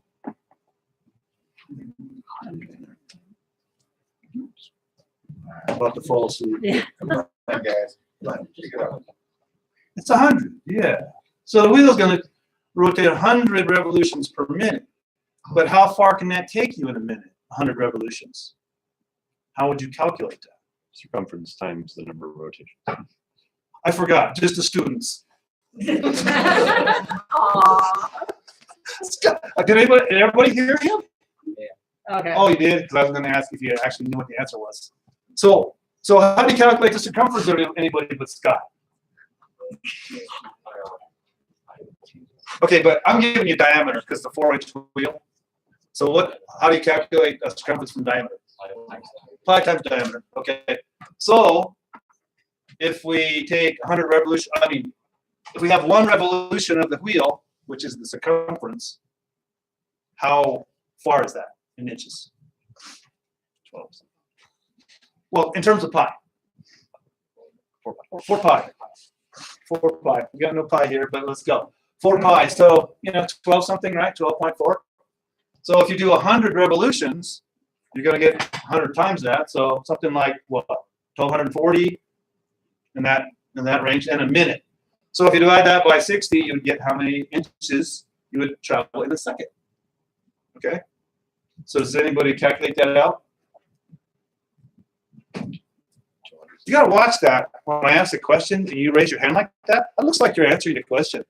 So what is the answer? It's like in, you know, in auctions, you know, you make a move like this, you're actually bidding. Okay, I'm just giving you a bad time. Just kidding. I actually did the calculation, I think. Oh, look, it's 20.9 inches per second, which is pretty fast, you know, really. But again, as Rick pointed out, that's your freewheeling speed. When you apply torque to it, it's going to be slower, okay? But it'll give you an idea of the maximum that you could go. So, and that's with the Tornado, spinning at 100 RPM. Do you guys know what the Tornado is? Sold by Oh. Tetrix. Yeah, it seems like it's a pretty good motor. Seems pretty good. As far, you know, on the FTC side, anyway. Yeah. Okay, so let's go on the torque side. The Tornado does supply 700 ounce-inches. So we're going to lift a 40-pound robot with a 2-inch pulley. Let me draw my free body diagram. So it's a 2-inch pulley. That's 2 inches. The weight we're going to pull is 40 pounds. How am I going to calculate that? My torque. It's almost the exact same one we did before. So what's the torque I need to lift that 40-pound weight? The force times the distance. We're kind of doing what you guys have to do with the lunar lander, because your robot can't weigh more than 42 pounds. They actually are weighing our robots this year. They always weigh yours. Oh, really? 120-pound maximum without the batteries and bumpers. Oh, okay. So All right. without actually calculating it, what units are we going to look at over here? We're going to look at force, or we're going to look at distance. I only got 2 numbers, so what's the force I'm going to need? The weight, 40 pounds. And what's the lever arm? What's the distance? 1. And why is it 1, not 2? Because it's the distance between the center of rotation and where the force is applied. So this is 1 inch. So what's the torque I need for that lift on that pulley? Okay, torque is, let's say it's in inch pounds. 40 inch pounds! Did you do that in your head, or did you calculate it? Okay, nice! 40 inch pounds. Oh, geez, it's in ounce inches. Oh, man. How are we going to do that? Okay, how many ounces in a pound? 16. I'm asking the questions. 16. Okay. Declare it. That's a declarative statement, exactly. So 16 times 40 is? Approximately? 600. Use your calculator? 640. 640 ounce inches. Yes. We need 640 ounce inches to lift that. And we've got a Tornado that supplies 700 ounce inches at stall. Technically, it could lift it. Not a lot of safety factor though, huh? 640 versus 700. So, but why do I even say that? Because we're saying that 640 ounce inches, close enough to 700 that maybe we want to multiply it. So if you multiply that 2, then we're developing 1,400 ounce inches, and it's well in excess of 640. So you're not going to have an issue. So that's a gear ratio problem. Let's get a really good gear ratio problem. How about this guy? Driving gear, driven gear, and a bunch of idler gears in between. This is a driving gear here. Can you read those? Is a 12, 36, 36, 60, 12, 36, 60. And it's a way that, you know, you can get your torque over to your driving gear without having the motor right next to it. But it's just an example. And without going through a bunch of calculations, I mean, you can calculate here 3 to 1, 1 to 1, and then whatever this is, 1.6 to 1 or something. And then you come out to the end. Or you could take the cheat and say, these idler gears in between, they don't matter. What you need to know is the driving gear and the driven gear. How it gets there doesn't matter. This could be a chain, for instance. With a chain, you wouldn't worry about gear ratios. You're just driving it directly from here to there. And that's what all these gears are doing, is just getting that torque from there to there. So it turns out that if you omit all these, it's a 12 to a 16. So what is that? What's the ratio? 5 to 1. Or 1 to 5. Thank you. No, I can't. I can't lift that off. Yeah, you should be able to click. Click it. Oh, maybe you have to drag it out. Jim, I looked it up on the internet You and, cheated. and you are correct that the gear ratio, the official definition is the driven over the drive. So Official definition. yeah, so you basically, whether you look at, it really doesn't matter if you're looking at 5 to 1, 1 to 5, but if someone wants to know, you say the gear ratio in this case is 5 to 1. Right. And this increases the torque by 5. The gear ratio is the torque, what happens to the torque. So 5 to 1 means torque goes up by 5. Yeah, and speed goes down by 5. I mentioned that a lot of confusion about gear ratio and are you gearing up or gearing down. I was one of them confused. And the only way I remember is I know in cars they have overdrive gear. You go into 6th gear or something and it's an actual overdrive gear, and it's a ratio that's less than 1. So now I think overdrive means higher speed. So less than 1 is higher speed. That's the convention. The gear Doesn't ratio, matter. the gear ratio of being 5 to 1 is just saying that you need that your second gear is 5 times the size of your first gear. Yeah. That's what the 5 to 1. Right, and in this example, are we gearing for speed or are we gearing for torque? Torque? You say torque? I agree with that. Because you got this bigger gear on your wheel and you got your smaller gear on your. It's the same thing like bicycles, 10 speed, 18 speed, 24 speeds. If you look down and you're pedaling hard, you're probably on too big a gear on the crankshaft and you're on too little gear on the back. And this, if you use one of the regular FDC motors that goes 100, 150 RPM, you wouldn't be doing this for your drivetrain because if you start out at 100 RPM, you'd be going 500 RPM. Oh, yeah, no, you'd be going 50. Yeah, this way. 20 But if you were going the other way, like yeah. So this, Yeah, if this was the motor here and you're doing this one, then you'd really be spinning out. If you could move, because there's so little torque, you might not even get the robot moving. But once you got moving, it'd go fast. So here's a compound gear. Can you see that here? There's a gear with a teeth on this side, but there's another gear on the inside. Okay, so this is it's a really compact way to get a high gear ratio. So in this case, our driving gear is a 12, and the driven gear here is a 5. Okay, so it's a 5 to 1 ratio. But at the same time, this is another 12 driving a 5 that's in parallel with it. So it's not an idler gear because you're actually compounding it here because it's going 5 to 1. So in this case, it's a 1 to 5 and then a 1 to 5. If you're multiplying it 5 times 5, it's actually 25 to 1.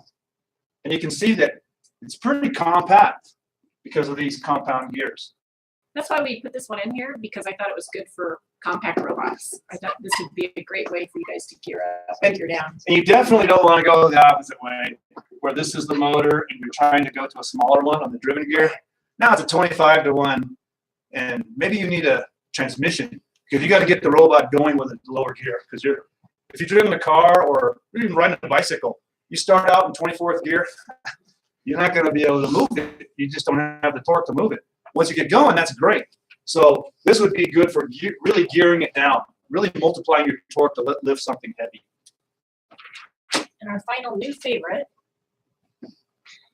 This is our new favorite thing for Planetary gears. We use them all the time. I love these. So in this case, we have a driven gear, and we have a driving gear and a driven gear, and you've got these idler gears in the middle. So you had that other one that was strung out like this. Now it's in this compact case. These are called planetary gears. This is a sun gear, because everything revolves around the sun. And it's kind of the same idea as far as calculation goes. It's this gear versus that gear. So these are just transmitting the torque to that outside gear. And it's really compact. I'm not sure. Are they allowed in FTC? They're allowed now in FTC. And, Oh, they're allowed and now. what my reports are from teams around the country is that they're starting to use the Never-Est motors, which everybody loves, with planetary gearboxes. And one team said they've been using them for 2 years and have not had any burnouts. So that's pretty impressive. You know, they're really liking the planetary gearboxes. So if you haven't used them yet, you might want to look at it. Yeah. One thing I would caution with the planetary gearbox is make sure that you don't end up driving it backwards.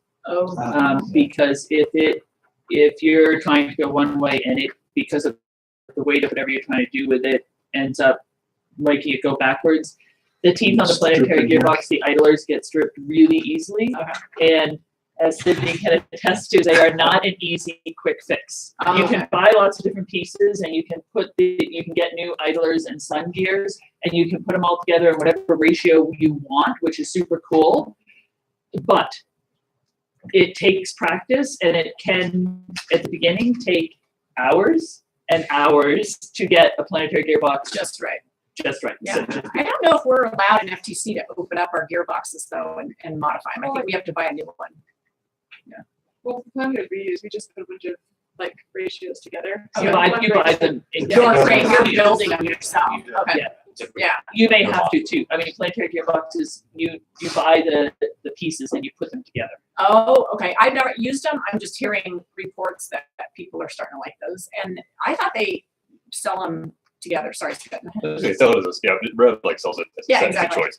I just want to make sure I understood what you meant though when you said don't use it in reverse, meaning don't switch directions quickly, or meaning you could never go in reverse. You can't go to a nice stop, you couldn't go back to the direction. If you're trying to pick something up with it and it's holding that item here, but the item is a little bit too heavy for it and it starts to fall down, it's So the going to weight be drives. forced backwards. So the weight Forced is driving backwards. it, not your motor driving it. Okay. If your weight drives it backwards, then So do you guys like apply a positive power in that situation to hold it? always have Okay. to apply positive Okay. power. Yeah, but in endgame, when you're lifting your robot, you have to stop the power. So Correct. you got to be Put a careful in brake. there. Yeah, Put a brake. Yeah, be very careful. For our winch, we had to power our winch, and then we had to put a stop so that when all power was shut, then it would Okay. It wouldn't drop. Yeah, be careful. I remember in Block Party, a lot of teams would go up. It was a racing game, and then all of a sudden you'd see these robots going like this. And it's in that situation that I'm talking about. They'll tear out your sun gear. Yeah, as the referee, they said, well, we were up there, yeah, but I have to grade it when it finishes its motion, and it landed, so. And then I think in the FTC game this year, it's gonna be the same thing. When you're lifting yourself up off the ground, it's gotta stay there. If it's starting to slowly drop, you gotta wait till it drops. If it hits the ground, then you don't get the points. But the good thing is they have to start in the lifted position.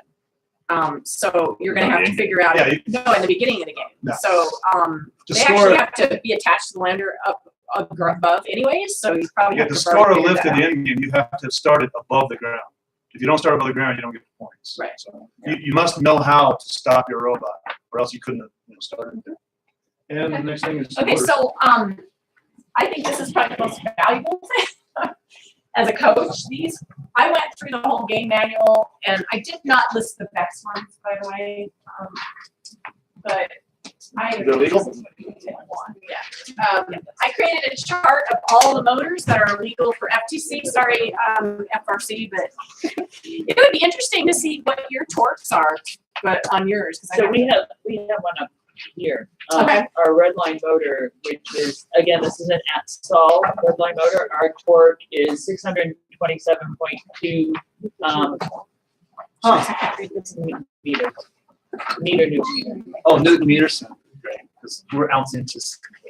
Yeah, we're just ounces. I'm wondering though, for little things, that you could use a smaller one of these motors. So you could take one of the sheets and maybe, because you guys do little things too. So you probably want smaller motors so they draw less power. I don't know. Some of these motors aren't going to be legal on our. Oh, okay. All right. So if you guys, FTC, I just wanted to quickly go over this. I don't know if you've heard of Hotwire or Overcharged or Revamped, but their recommendation is they use the Never-Est 20s for their drivetrain. They have a swerve drivetrain. They use the 20s for a lot of it, but this sheet will give you all of them except for the next robots. And the newest motor out there, has anybody heard of the Go Buildas? The Go Buildas is a new motor and a new servo, which I'm hearing reports that the servo is one of the best. So here's your stall torques, the order number, the company, the free speed, and the cost of each of the motors. So I thought this was pretty valuable. You can take this back. The best motor would be the most Save it. expensive one, right? No, well, would it? Let's see, what do you think is the best motor if you were wanting to lift something Well, we've got some questions. fast with stall torque? Oh, okay. All right. So, what motor is best? What motor would you choose for the fastest speed with direct drive? So, looking on this sheet, which one would you choose? Direct driven. Yeah. The Neverest. The Neverest 20. And that's actually why the revamped people recommend the 20s is because of the speed. They love them because of the speed. But the other thing you have to keep in mind is how much your robot's going to weigh. Like now this year, you're going to be less than 42, so the 20s are going to be fine. But in previous years, we had a robot that weighed almost 60 pounds. We would not have been able to use the 20s. So keep that in mind. But the 20s So really. the Neverest 20, does have the fastest free speed, no load speed. Right. But look at the torque. And No also, if you run into a stall situation with that Neverest 20, if you stall for more than like about 5 or 7 seconds, it's going to burn out. That's it. And with that low torque. No, not the Neverest 20. That's the Tetrix. Oh, yeah. Oh, sorry, the Tetrix, yeah. That's not listed. You know what? I gotta say, I did not list the Tetrix motors. Hopefully, none of the FTC teams are using those anymore, except for maybe for little cheapy things. The Everest motors have been rated for almost a 30-minute burnout period, which is amazing. Do you guys know that on your motors? Like it'll go last a certain amount of the length of time. So like our Neverest will last only for almost 30 minutes at a stall point. The Tetrix lasted almost 3.5 minutes. And then all of a sudden it would start burning out. That's why I don't recommend Tetrix at all. Most all of these on here are going to last a lot longer. Yep. For the stall time for the Tornado, I'm not really sure. I don't know if it has been, anybody's done it yet, but most of these newer ones, the Go Build and the Tornado, are going to be a lot longer than Tetrix. I did not look at that, and I probably should have added a column on that. But what you can do is go to Reddit, FTC Reddit, or the FTC forum. I'm sure somebody's figured it out. I have not looked in great detail, but I looked at some detail on myself. Only the Neverest 40 publishes its The time. Yeah, but what happened, they didn't publish their time. When Neverest first came out, the person that published the time was a team that actually created a torque lifting mechanism and tested their motors and timed them. And then they published what times they had, and then Neverest came out with it because they want you to buy their stuff, right? And I'm sure somebody's done it for Tornado as well as the Go Build is by now. But you could create, how would you create that? You would create some kind of a lifting mechanism, and you would just have it at its stall, and you would time it until it burns out. And then you would do the same for these other motors. And what I'll do is I'll research that and try to find it, and I'll email it to the FTC Nevada group. You guys are all on it, right? Kids should be on it as well as coaches. The FTCnevada.groups.io stuff, right? But okay. So join FTCNV at groups.io if you're not already on it. But I'll make a note to try to find the stall time. But the burnout time, like Rick was saying, I don't think a lot of companies publish it. But the thing is, they're much longer than match times now. So yeah, they're different. Each manufacturer is going to burn out at a different time, but it's less important now because you're not likely to burn it out during the match if you use one of these improved motors. Right. And the burnout thing, I don't know why, but I speculate the reason it's not burning out is that it's got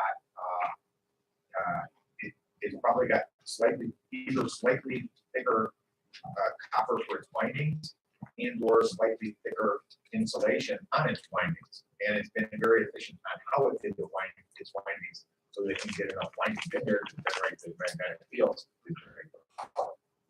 But if you look, the sheet that Kenny did is great. If you multiply the torque by the RPM, that's the power. Mm-hmm. you look at typical villas, they're off the charts, they're over 100,000 compared to, 60 to 80,000 for these other guys. We just didn't. Yeah, that torque is amazing, but those are planetary gearboxes, that's what's cool. But the thing is, in order, if you have the same physical size, like the Tornado and the Neverest and some of these other guys are about the same size, the Rev, they're about the same physical size. Well, how can you have one have more power than the other? The only way you can have more power has more windings in its arms. And in order to have more windings, you either have to be better at winding it, or you have to have less insulation. Right? So it's gonna theoretically, all else being equal, more windings is gonna burn out this. All right, back to this though. You could easily figure out using the sheet what would be the best torque one, and then what would you want with both. So you pretty much need to find out the weight of your robot for that lifting and get the sweet spot. Sweet spot to me is the speed versus the torque, because you want to get down from that lunar lander really quickly as well. And then FYI, I threw one more slide up here because if you are changing any wires, you need to stay at the same gauge. We're going to talk about gauge a little bit later, but 22 or plus gauge for Tetrix motors and Rev motors. All the others are 18 gauge. Just make sure you use the same gauge and try to use the same color, please. As a robot inspector, it's hard. It's mandatory for you to use the proper color, but in other words, you can use different colors for power, but try to do red and black for the inspector so they can quickly look at it and not go, oh yeah, what was the other color? What is power? White, is that right? White can be power. Use the color that comes with the motor. Keep it simple. Does that make sense? Because sometimes we get in the inspection people using the other colors and it's like, oh, now I gotta look up. What? This year has weight. Yeah, we have to weigh up. Yes, D is getting a scale for us. So. And just FYI, the gauge, the thicker wire has a lower number. Okay. Right. So if it says 22 plus, that doesn't mean a 24 gauge is good. 24 gauge is not good. Right. And these were just references who I got a lot of these slides for, so I wanted to say thank you to them. Quick, like 1 minute, we're actually probably a half an hour behind. So servos, we're gonna go quickly through it. I only need to take a break because I drank too much water. I'll be right back.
She's right there.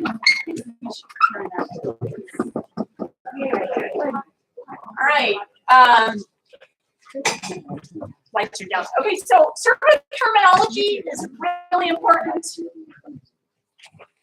And I'm handing out a piece, but coreless motor, it's all in here. I don't know, we don't have time to go over it. I will go over a couple on here. I'll let you look at what a coreless motor means in an indirect drive, but the spleen or spline, how do you say that? Spline? I want to say spline, but the spline is really important if you're buying servos. So guys in the back, the spline is how many teeth on this little doohickey right here. Okay, the armature, that's the spline. Okay, let's do that. Does that look good? The spline is this right here. Very important to know that when you're purchasing your servos. Okay, so you need to know how many teeth are on here when you're purchasing it. I believe FTC, pretty much everything's 24 teeth meaning, but you're gonna see some servos that are 25. You can buy a 25 servo and use it. It just makes life a little bit harder because then you got to convert your spleens to the gears. Or you got to convert it. So spleen is what this is referring to. Spline. Torque. We know a lot about torque. We're going to do a little bit more. Nylon gears versus metal gears. You want to look at that. That's extremely important. And now they have titanium gears, carbonite gears, metal gears as well. So you want to look at that. I gave you the terminology. I'm not going to go read it all for you, but let's go to the next one. What is a servo motor? And these are servos up here. They have, how many wires did the motor have on it? 2. Servos have 3. Anybody know what the third? Okay, you got the power and the ground. What's the third? Signal. The signal, exactly. The pulse. The pulse. Signal. The signal, exactly. PWM, pulse. I forgot the W. Thank you. Pulse wave modulation. So the servo has 3 wires because basically to me it's the pulse, but it's kind of like the coding of it for how far it can go and what position. They come in different sizes. Generally, there are 2 types of servos now that you can use, analog or digital. And we're going to go a little bit further into that. So here's the different sizes. You have your large. Those can be huge, standard, mini, micro, sub, etc. Down for FTC, you pretty much want to stay at standard, or you can get the large, but be very careful on the large about the amps that you can use. You have a large one? Oh, cool. So here's a large one. And not always bigger is better.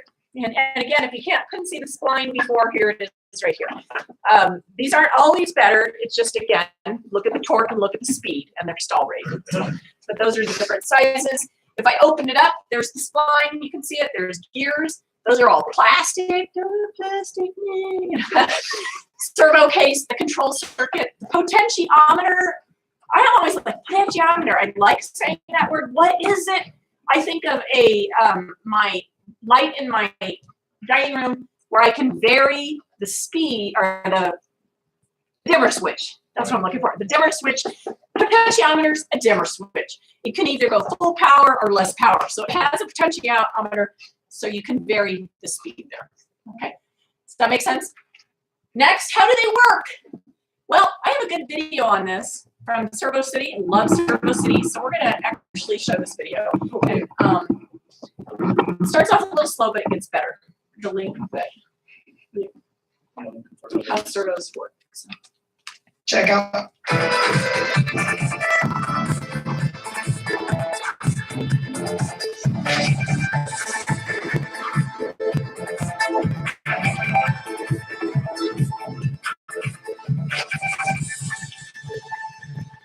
'Hi, this is Kyle. I'm with Servo City, and today I'm going to talk to you about the general operation of servos. Today I've selected a HS485 HV servo. It's an analog servo, standard size. No matter what servo it is, you're going to find 3 wires coming out of it. You get a negative, a positive, plus we have a third wire, which carries a signal generated from the servo controller. No matter whether that servo controller is a transmitter and receiver, if you're running wirelessly, a servo programmer, such as the HFP25, or the dual servo driver, which is a wired controller. What I would like to do is plug a servo into the servo programmer and show you how it operates given a very pulse width modulation signal. A pulse width modulation signal is a square wave signal, and the period on that is typically 20 milliseconds. As you increase the signal in a high-tech servo, the servo rotates clockwise. As you decrease that signal, the servo rotates counterclockwise. Typical range on a servo controller is about 1050 to 1950 microseconds. With that signal range, you'll see that the servo rotates about 90 degrees. If you have an analog servo like this 485 HB, and you can transmit a wider signal range, say if you're running an Arduino board, then you can get a lot more rotation.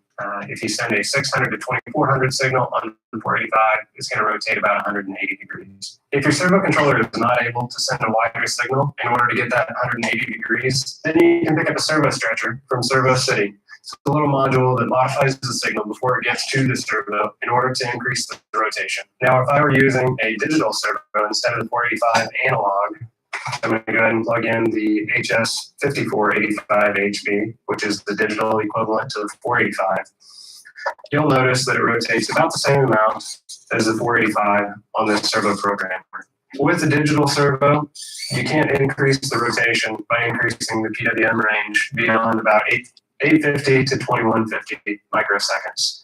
If you need more rotation out of your high-tech digital servo, you're going to have to reprogram it. You can pick up a high-tech programmer, such as this HFP25. We offer several others online as well. If you're not comfortable programming your servo, then we also offer that service here at Servo City. What a lot of people don't understand is how a servo is actually going to operate on different servo controllers. So for example, look at a wireless radio system consisting of a transmitter and a receiver. I'm going to show you how it operates. As you move the joystick to the right, the servo goes to the right. As you move it to the left, it goes to the left. When you release it, it's always going to go back to center. The reason the servo returns to center whenever you release the joystick is because the transmitter is sending a 1500 microsecond signal, which is the center position of the servo, whenever the joystick is in the center position. Now, if I were to use the dual servo driver over here instead of a wireless radio system, then the servo is going to operate a little bit differently. With the dual servo driver, you can adjust the pulse width modulation signal going to the servo by rotating the knob. And as you rotate the knob, the servo is going to mimic that rotation. But when you release the knob, because it doesn't return to center, the servo will also stay in position. In the hobby servo industry, there are two main types of servos. You have analog servos and digital servos. And although they may appear almost exactly the same, there are a few slight differences. The digital servo is able to take the signal received from the servo controller and respond a little bit quicker than its analog equivalent.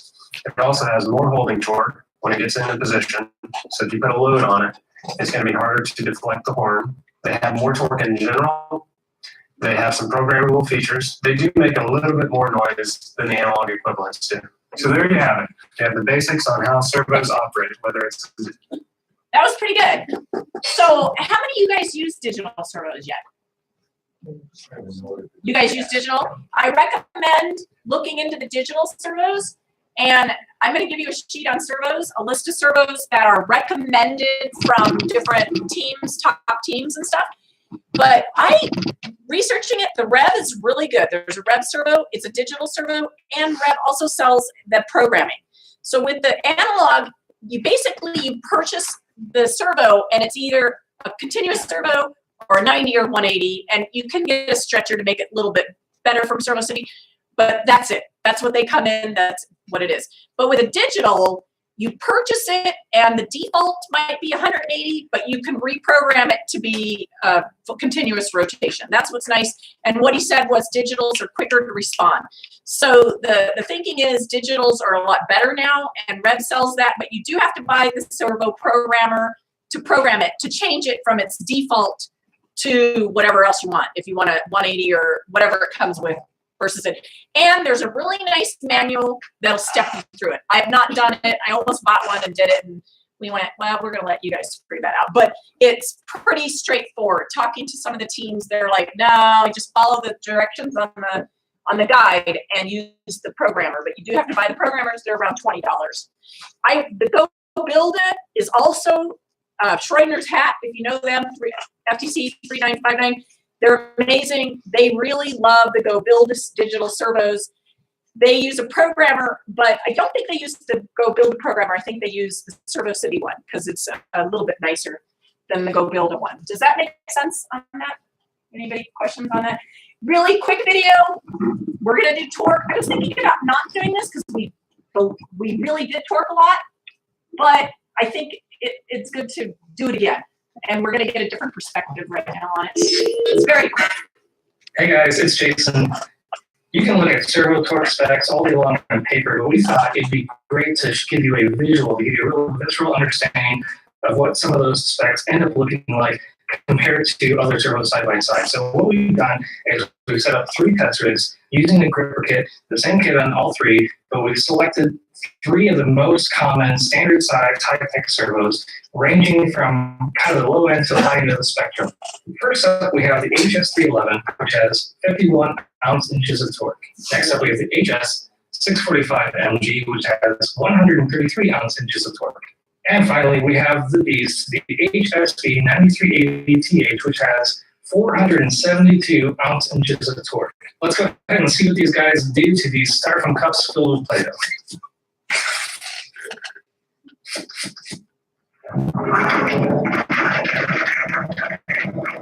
I thought they probably had a lot of fun doing this. You could speak up. That's kind of like that's probably pretty much what I wanted to show you. Yeah, that'll be good. Yeah. So let's take a quick experiment. Well, if you need to see the sub $10 range, HS311 is in that area. And while these are all in the same size and form factor, if you need more performance, as you go up in price, you go up in performance as well. The HS645MG is roughly 3 times the cost of the HS311, and more than 10 times the cost of the HS311 is 9380. It's a beast. It has a ton of. I just wanted to show you the torque that you can have. So yeah. So the first one was $10. The next one was $30, and the other one was $100. So, and that big huge one we bought last year was $100. And it was you can get the torque from your servos for what we're doing at FTC. Go ahead to the next slide. Measurement of torque. Really quick video. Using torque, it's similar to what just Jim did. But. Hey, I want to point out that if you look closely on the servos, they got different mounting points. Right. So at this point, you're 1 inch away, but if you're like a ½ inch away, then you can actually have more force with the same torque, because we talked about that. On this arm, yeah. Okay, if I'm going too fast, let me know, but I think we kind of did. Yeah. Those 3 servos that you just demoed, they were all physically, they looked the same size. Yeah, exactly. They all look like standard size servos. Yeah. So when he said, one has 60, one has 120, one has 400 something. Correct. Torque, I figured that they were going to do that at least in part with speed, by doing speed now. But when they did the test, they all did the same speed. Right. So that means that the higher performance servo has a lot heavier duty motor. Oh yeah. Right. Yeah. Yeah. More windings. Right. And maybe metal gears versus plastic gears. Those $10 ones are going to have plastic gears. Yeah, we're talking about our little robot servos, and the servo doesn't have to be in inches. You can get like the servos that are used on a space mission, and foot pounds that crush a car.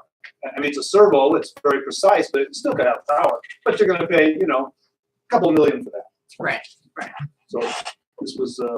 This is. Things to consider when shopping for a servo. One of the specs is how fast your servo. I was going to say you could go faster. It will move. Servos are rated seconds for 60 degrees, and while this may sound like a 4-unit measurement, I'm going to break it down to where hopefully Stop it'll it make more for just sense. a second.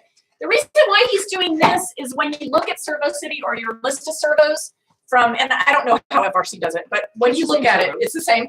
So they do seconds per 60 degrees. And what he's going to do is convert that to RPMs. That's what he's going to do. And that's what you'll have to do. I don't know why. Anybody know why? Why did they do seconds per 60 when you really want to know this? And his math here is really not that good. So if you're looking at that a little bit confused, I'm Should we show like, the video? this should not be like that. I mean, just like, yeah, go ahead and show the video, but, Like, we don't want to show it. he's not doing in it the order right to way. do a look at reference, I'm But going to take seconds per I just 60 wanna go degrees, past that one. and I'm going to convert that into Yeah, go, RPM. yeah, keep going. Divided by 60 degrees equals 6. So that tells me that 60 degrees is a 6th Go ahead. of a full math Stop example that. here. 60 of 360. So that's how we got the 160, right? That makes sense there. And then he calculates that out as 0.18 over 60 degrees times 6. So it's doing 1.08 seconds rotation. And then he just changes the units to RPM. Is that, you guys understand that? Can you guys do that? Because it's the second part of this video that's the important part. But go ahead. And if you multiply per rotation, 1.08 seconds per because there are 60 seconds in one continuous. If instead you just want to figure out how long it takes a servo to move a given distance, the math behind it is fairly simple. This is what you Let's take your example of 485 HP at 0.18 seconds per 60 degrees. And I'm going to pick 180 degrees in this case. So I know it travels at this speed, but I want to move this distance. All you have to do is take your amount that you want to travel and divide it by the amount that it's rated for, 60 degrees, which is equal to 3. And then you need to multiply the number of seconds by the number that you've derived. So 0.18 times 3 equals 0.54 seconds. So I know the 485 is going to rotate 180 degrees in just over half a second. You can stop it there. So, so when you get your servos and you know how much you want to rotate with the servos, you're going to have to change it into RPMs, unless it does have RPMs on the sheet. I don't think it does. I think I looked at it. They're all, so I thought I put it on there because I was like, why do they put RPMs?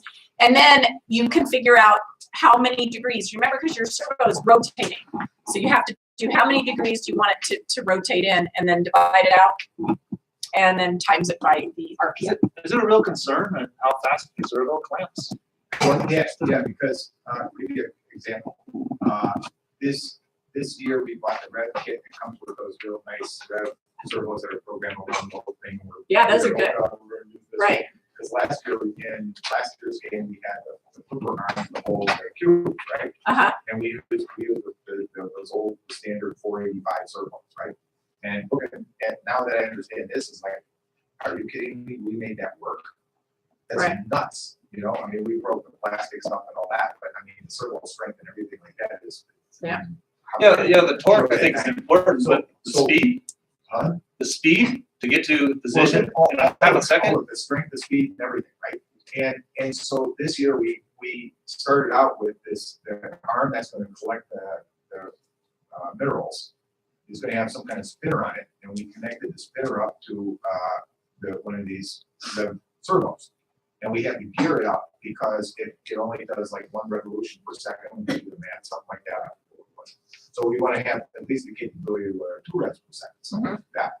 So we had to gear it up, with 2 to 1 to 2 variation, and so on. Well, then we find out that this thing doesn't have all that much power, and spinning this thing and collecting it with the servo is kind of like, that's not cool. So we looked online, and everybody's using a regular motor, a never rest motor, or some other kind of motor, whatever, because in my experience, the servos have not been able to do this and collect. They always use motors, except for now with the Go Builda or with the Rev, you might be able to do it. Yeah, and so on the other hand, where we probably will use a servo is to put the team marker. Yeah, so definitely. The team marker is going to be on some kind of drop thing. Either spun and drop 45 degrees, 60 degrees, something like that. Is that the video you just showed? And so that's where the second come in with 0.14 to 0.18 compares. Okay. So you need to know the speed somewhat, but keep in mind you have to change it. And now this is how to do the torque. Torque is a measurement of rotational force. It's used to quantify the strength of a servo. You'll often see torque identified using units of measurements such as ounce, inch, pounds, or foot-pounds. But in the world of servos, ounce, inch is much more prevalent because the larger units of measurements are used usually for things with larger amounts of force. You may notice that all of these units of measurement are a combination of both length and load, and it doesn't matter which one goes first. So ounce inch is the same as inch ounce.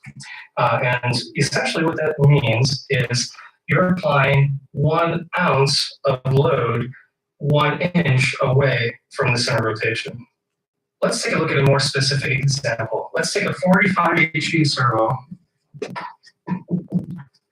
it has a torque rating of 83 ounce inches. So let's imagine that my drawing here has 3 holes that are at 1/2 inch, 1 inch, and 2 inches. At 1 inch away from the center of rotation, perpendicular to the servo arm, I can move a load of 83 ounces.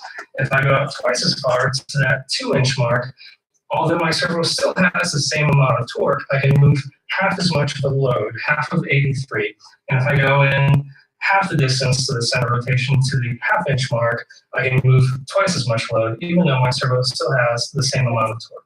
Stop it.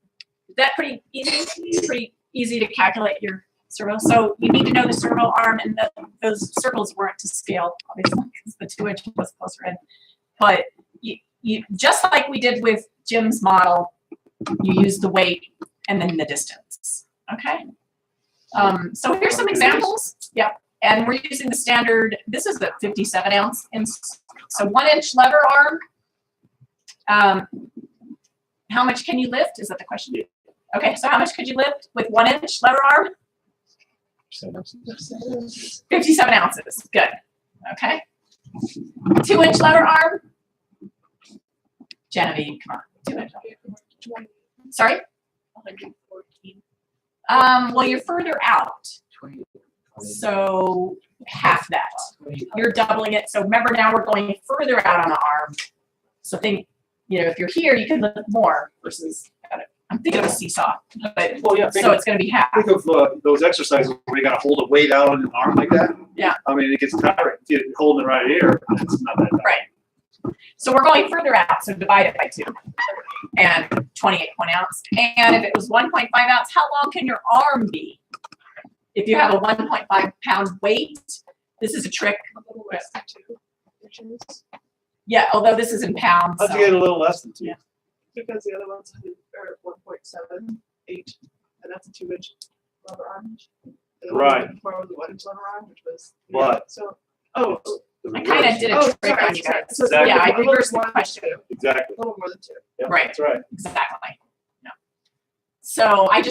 So now how much can you need to know how much can you lift, how much can you place. So pretty straightforward. Any questions on it? This is, I know I'm rushing because we have like an hour and we have a whole lot more doing on wiring, but this is really important. So The actual numbers aren't so important because you can look up those specs and make a calculation.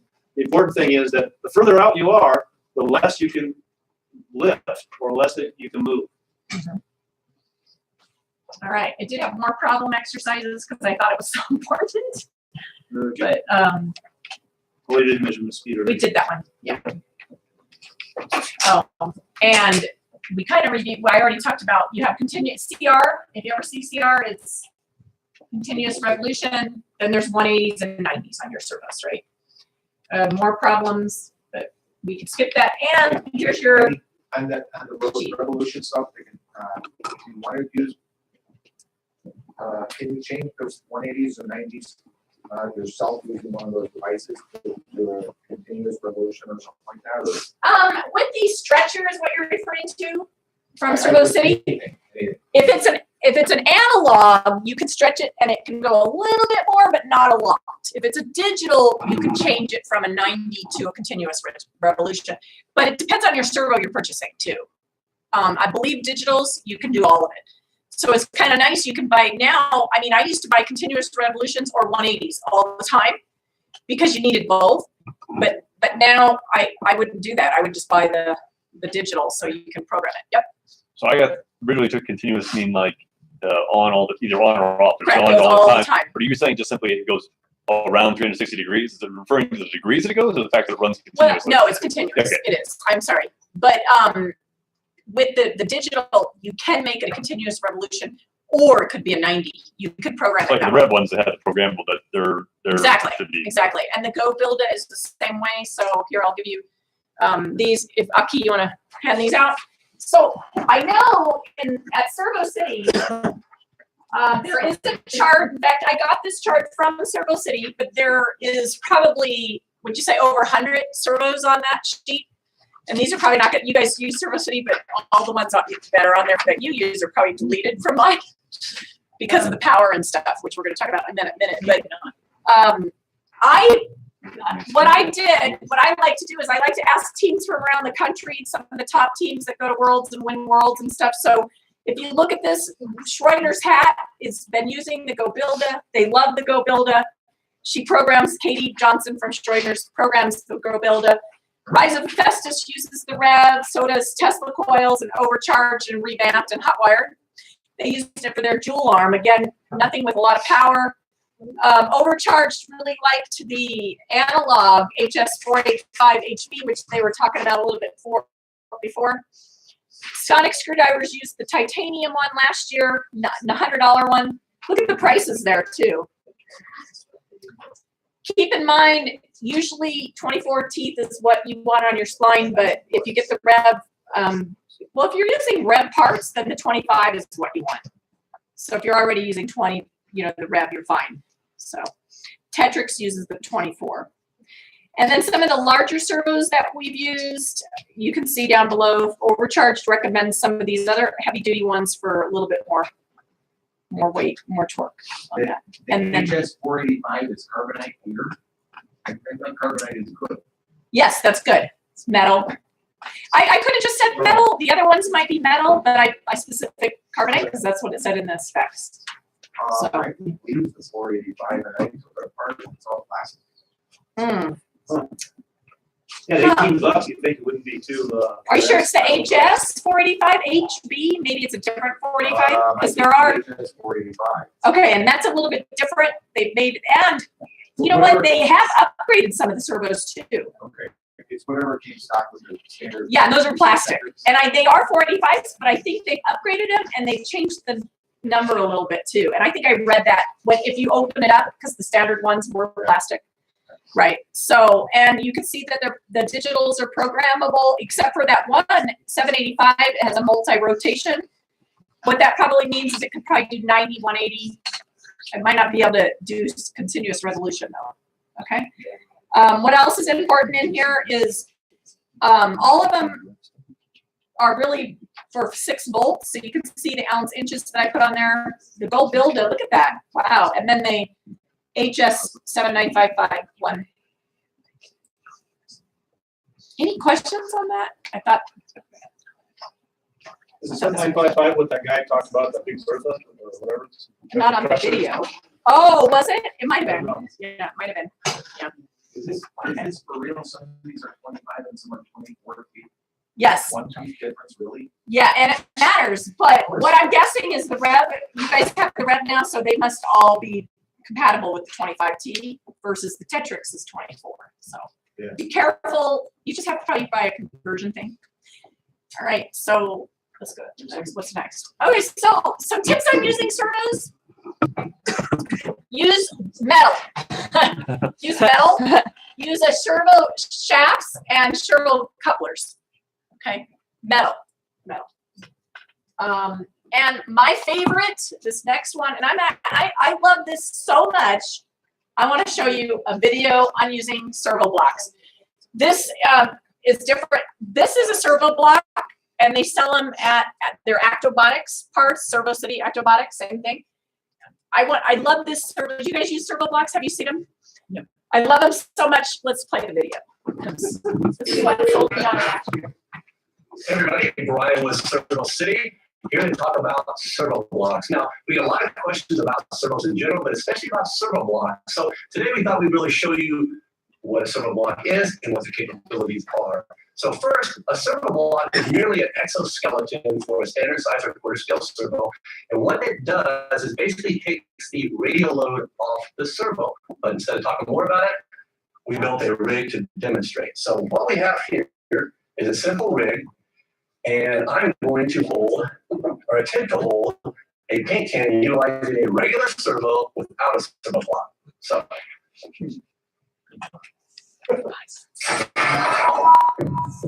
As you can see, a regular servo just cannot take the load of a large amount of weight, such as this paint can with an arm on it. It simply snaps these flying directly off the servo. Now we're going to show you what a servo block can do. So now we have another HS485 high-tech servo, but this one is mounted into a servo block. Mounted up here, the arm and everything is identical. So as you can see there, it easily takes the weight. Not only will it take the weight, but we can actually move it back and forth, something that the servo without a servo block was not nearly capable of doing. Let's up the ante a little bit, and let's mount not only one can, but two cans. And might I add that both of these cans are full. Yeah, sure. So you can see there it is. We're still able to move it back and forth. So there you can see a servo block takes the radial load off the servo and applies it to the exoskeleton. This is why I like servo blocks. If it's a high load on a servo, be sure to check them out. Is that pretty cool? I know we used them last year for our dual arm, and we had just a wimpy, probably got 485 servo on our dual arm, but we had it on a servo block. We did not have a heavy duty. So just to be clear, it reinforces it though in the dimension that's not part of the rotation. So it's not saying it'll take more torque, it's saying that it'll take more load if it's being pushed or pulled. And let me make it clear, it's not, Rick, it's not going to increase your torque at all. It's going to make it so that little plastic doohickey or even the metal is not going to snap off, and then you can just rotate, but you're not going to be able to lift anymore. It's just going to be able to help on not breaking off. so gives the wrong impression to think, oh, it's going to make it. And there's different types of servo blocks too. This is a big one, so it does take up a little bit of room, but there are different types of servo blocks that you can use. And servo gearboxes, you can also use those as well. I'm not more as experienced with those, but you can use that for change your gear ratio. Yeah. All right. There is a smart guide, Rev Smart Guide on servos and how to use them, as well as there's a whole guide just on how to program your servos too, all online. Where do you guys? We don't need to see it, right? Okay. All right. Servo wires, the gauge, just FYI, 20 or 22, depends on the servo. And now to power. Modern robotics, you could have the modern robotics power unit was 6 volts. Have you noticed that the Rev is 5 volts? So that you're limited. You can get a servo power module to increase that to 6 volts. But the best thing about the servo power module is you're going to be able to do more amps. On your Rev unit, and this is why I printed this last one out. Stocky, sorry. And this is your Rev specs. And that's why, and you guys have probably something on your power unit to your main controller, right, with the specs on it. If you look at your specs on here, and we'll come back to this for a minute, look at the servo drivers. It's on the left most of the way down. How many servos can you put into your Rev? The one hub, 6. Unless you purchase a second hub, which you can, which I would recommend, you can do 12. But the problem is they only have 2 amps per channel. That's it. So when you purchase, if you're looking at a servo, and I noticed this doesn't have amps on it, but you have to look it up. Be careful of your amperage. Be careful of your amperage. The servo power module boosts. Do I have the specs on it? No. Okay. Oh, it's on here probably. The servo power module will boost it to 6 volts. No, it's right here. It's right on there. And it'll provide up to 15 amps of current, the current. Okay, remember the current and all that? So I know we used this last year. Has any other team used it? Cyber Mafia? Have you guys used it, Rick? You want to get the servo power module if you're using servos that are heavy duty. You're going to be able to plug these in and get more amperage. Do you guys have a power module, or you're probably you have stuff like this? Okay. All right. The way it works is this will plug into the Rev, And there's a guide on this. There's the guide. We'll plug into the rep, and then your servos plug right into this power module. So you're going from, what was it, 6 amps or 2 amps shared, 5 amps total to 12, no, 15. All right, so we had to use this last year because we had 2 of those high-powered torque servos. So if you're planning on using high torque servos, you're going to have to get a servo power module. Also the 6-volt versus the 5-volt. Right. Also 6-volt versus 5-volt. Keep that in mind. That hurt a lot of people last year. They didn't realize that the modern robotics was 6, and then the rev went down to 5. I think So be that careful on that. the servo list has the torque rating at 4.8 volts and the torque rating at 6 volts. Right. And Right. 4.8 volts is of course lower. Do you guys see that on here? So I put 4.8 on there because that's what you can use with the rev. You can't use, when you're looking at these servos, you can only look at the 4.8 if you have a standard rev. But if you're using a servo power module, now you can look at the 6 volts range for the stall torque. Okay? That's why I put both. I also eliminated the 7 volts because we're not even, we can't do that. We're not high enough. Okay, are you guys okay with that? Or, yeah? Last year, we had 4 servos. They were all 45. Okay. And they all went into one for modern robotics. Right. Servo. And so the 45 is rated at whatever, 1.5 amps or something like this. Right. And we're limited at 5 amps or something like this. So the FTC rule said that you can't have the possibility of using more than whatever it was. Let's say Exactly. 5 amps. Right. At a time. That's right. Well, we would never use our flipper guys to grab the blocks when we're doing the dual arm. So we would never use 2 dual arms. We only use 1. So even though we had the argument that we would only be using 1 of the dual arms at a time and no flipper arms, and the flipper arms will only be 2 at a time without dual arms. So the max would be flipper with at 2 times an amp and a half. Right. So, but they had no sympathy for us, so we got Yeah, do you guys have that too, that you look at your amps and stuff Oh, yeah, and the inspections? So you gotta be careful, you gotta add them up. So Even if you're not using them. As we look at this, even though we have 6 channels, 5 amps max, and 2 amps per channel, that's really, if you want to standardize on servos, Yeah, you kind of have to use that. You have to use it. another thing. Right. Otherwise, Yeah. Yeah. I certainly wouldn't And want, servo A, B, C, D, and then because of size. Right, because you can go up to 50 amps with that. You probably have a booster. I'm calling it a booster. It's a servo power module, but you're gonna have to do that. Now, if you have 2 rev units, remember you got another rev unit that'll have more amps too. Yeah. So Well, now you know. the rev uses, let's just say if you use 1 expansion hub and you're using that servo extender, how does the servo extender get power from the? It plugs right into the rev. Exactly. Right, and I'm not sure what channel they did say, and then I forgot. I think it probably plugs right into a servo thing. I don't know. I have to look it up.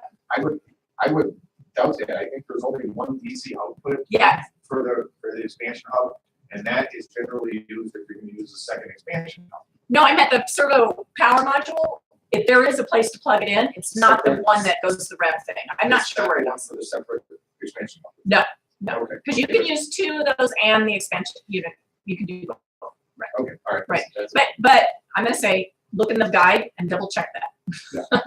Because I remember they said, and I don't remember what it was. They said in that book that they said that too. So keep an eye on your amps because inspection they will catch that. So you got to be careful on your servos. Do you guys understand that? Does that make sense, Scott? Hopefully, teams. All right, because that was it for servos. I know a lot more that you asked me questions. I've been looking at servos for the last 6 years, probably in depthly. So, You know that you can get an account with Servo City and they'll send you FTC, they'll send you free stuff. Yes. So if you haven't done it, Servo City, log in. I think I was telling Scott this the other day. Create an account with Servo City. You get 25% off, right, on all their stuff, as well as create a wish list with them. I still do the wish list. I have a little part they sent me a couple of weeks ago, And I'm thinking I'll use it as a raffle or something. But they'll send you stuff from your wish list, and every once in a while I update it and I change it.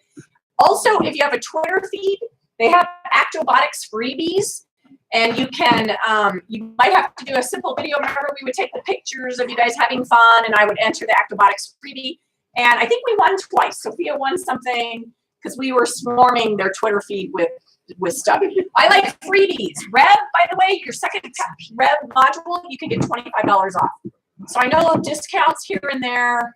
There are discounts. Go Build has discounts. Tetrix has discounts if you're a team. Yes, so thank you on that. I just wanted to credit the people that gave me all the information. The Tesla coils, Schreibner's, Redneck did not get back to me. Man, Chuck, I'm not happy with him. No, that's okay. He's recovering from a major burn, so that's his problem. Right, we're going to move right into wire management. I think it sounded like a lot of you guys were here for wire management, and this is one of the. That's why we did it last, right? But it was one of my pet peeves with my teams is how bad they would wire their robot. Do not leave the last day to wiring. Plan your wiring ahead. Plan your position of your battery ahead of time. Plan the position of your rev ahead of time. Plan the positions of, you have to design for wire management. If you do not, you're going to have a beautiful robot and then something's going to happen and it's going to disconnect. Plan your, do you have an on and off switch? We have to have an on and off switch, so plan your off switch ahead of time. Usually our off switch is pretty easy to do, but plan. So I don't remember what we're doing. Wire, so you wanted to talk about gauge, or I think we kind of talked about it. So wire gauge, the higher the number, the smaller. So I have examples. I know we're kind of hurrying because we have, what, half an hour? So here's different gauge wires, really thin, really big. Here's other bigger gauge wires we're going to use for the Anderson power poles. You can see really small gauge, bigger gauge wires. Use the proper gauge. Use the proper gauge. Stripping, we're going to do stripping actually in a little bit. Connections. Does anybody use wire nut connections? Do you guys use wire nuts all the time? And you solder. They solder, right? You can use wire nuts. These are example wire nuts right here that we brought. I'll use the big one so you guys can see it. But you would splice two wires, put them together, and then twist the wires together, and then put the wire nut on top of that.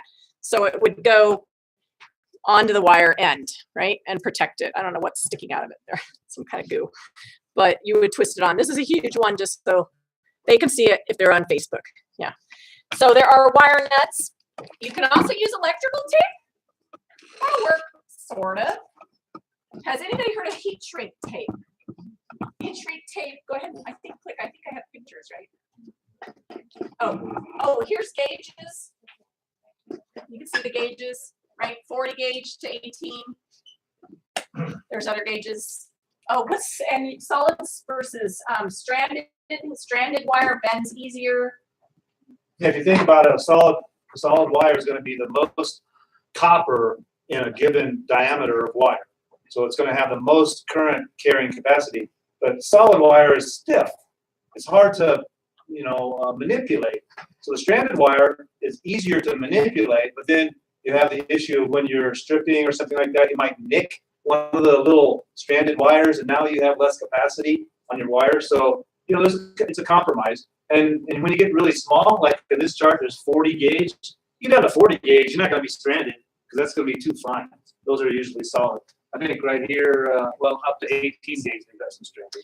While I'm thinking about it, because of the stranded, when you are wiring your motors and stuff, you see how the servo is twisted around each other? Twist your wires. Twist your wires. It will help with electrostatic discharge, ESD. It will help. I'm not sure why. Something to do with, physics teacher? Oh, you know. Okay. So the twisting of the wires, remember we talked about the right-hand rule? And you got fields, magnetic fields there. If you twist the wires, then they'll cancel each other out. If you don't twist them, then they can reinforce each other even, depending on where you are in the wire length. So that's the reason for the twisting. It's just to cancel out those fields that are generated by current. So it might be a pain to twist it. I wouldn't twist it until it's your final design though, until you're sure. And the twisting, it's for those very low current applications like servos. The DC motor doesn't matter because you're not affecting anything. You're just sending power. But here you're sending signals, and the signals can be affected by that magnetic field. And on a servo where you want real precise application, you don't want your signal to be interfered with a magnetic field. And nowadays, I think Servo City, they're almost all twisted. But I remember when we would get servo extenders from Servo City, they would not be twisted. Or you could purchase for a little bit more the twisted kind. Spend the extra, get the twisted, and then you don't have to get the twisted kind to prevent how to strip.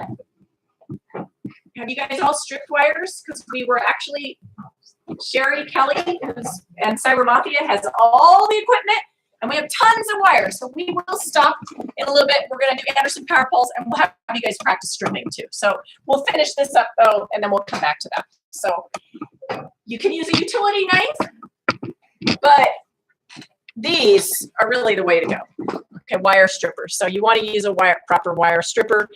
Utility knife, you tend to cut the wire that's inside, and then what does that reduce? If you cut the wire inside, it reduces the amount of current, right?